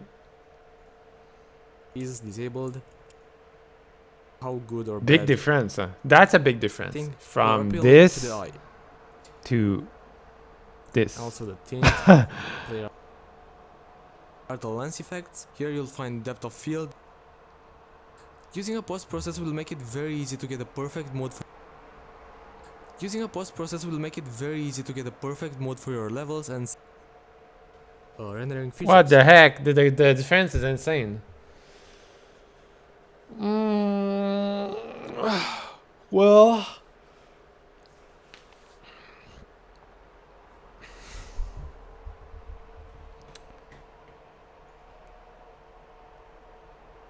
I think the first thing I should get is that skybox thing. Honestly.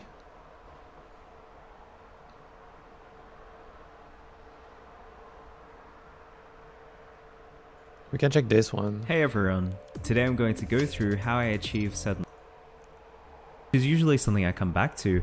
You want to focus on the actual rotation. This usually is the thing that makes a dramatic difference in the scene in terms of visibility, being able to see things, and the overall look and feel of the scene, as you can see here. So the skylight is a very important component. You can mess around with the intensity. I personally usually keep it around 1. And you can also change the color.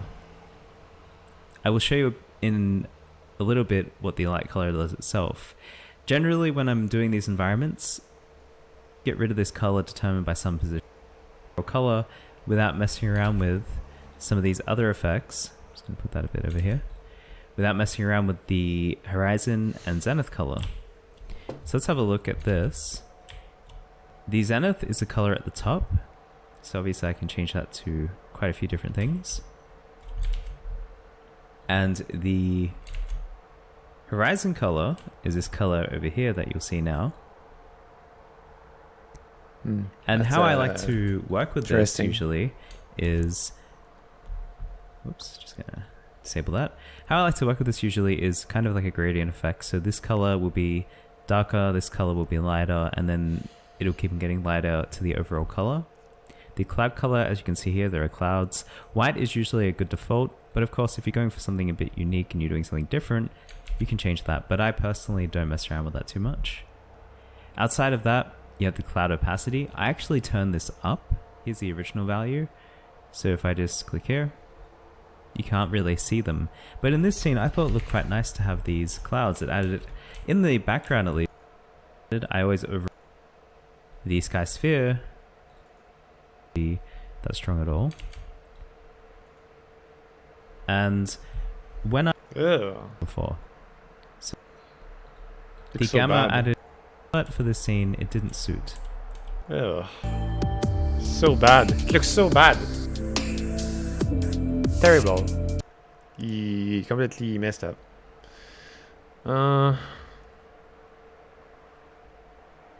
Well. Camera. Dirty bright orange. Have 2. It's going to be that. It's not like actual light. You know, the underwater blues and all of that.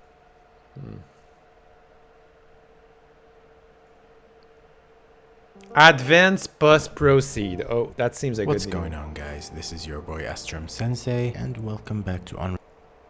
We go here and turn on minimum brightness and maximum brightness. Maximum to, if we add in red, like this. If we add in blue and change, so, and yeah, I think this one gives off a. I think we made it too big, so, but it would add, you know, I'm gonna change it to 0.3. I'm not impressed. I don't know. I'm very not impressed. I'm trying to get impressed by something.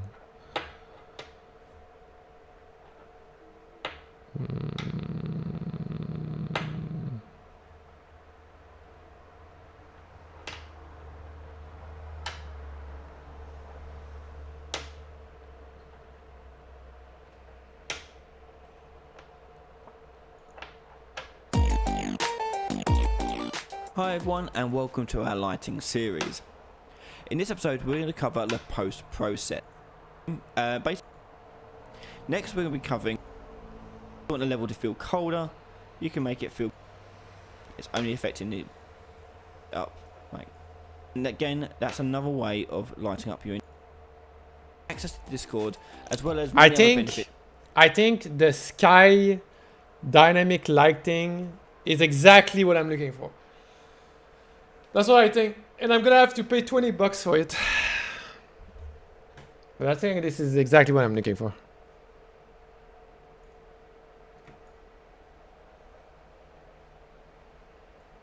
That's what I think.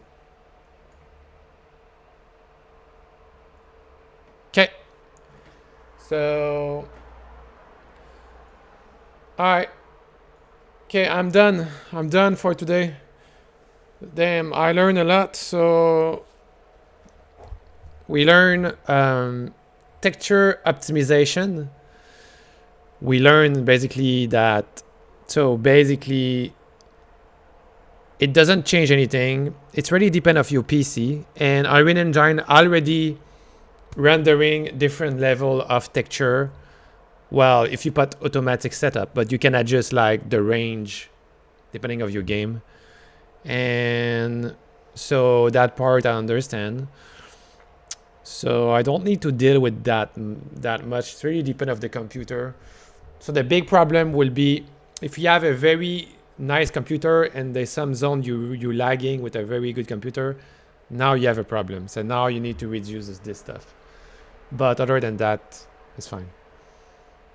So we learn again some stuff in the light source, sun stuff. We test follow age, FPS. Yeah. Progress. No big progress today, but progress in the head. Okay.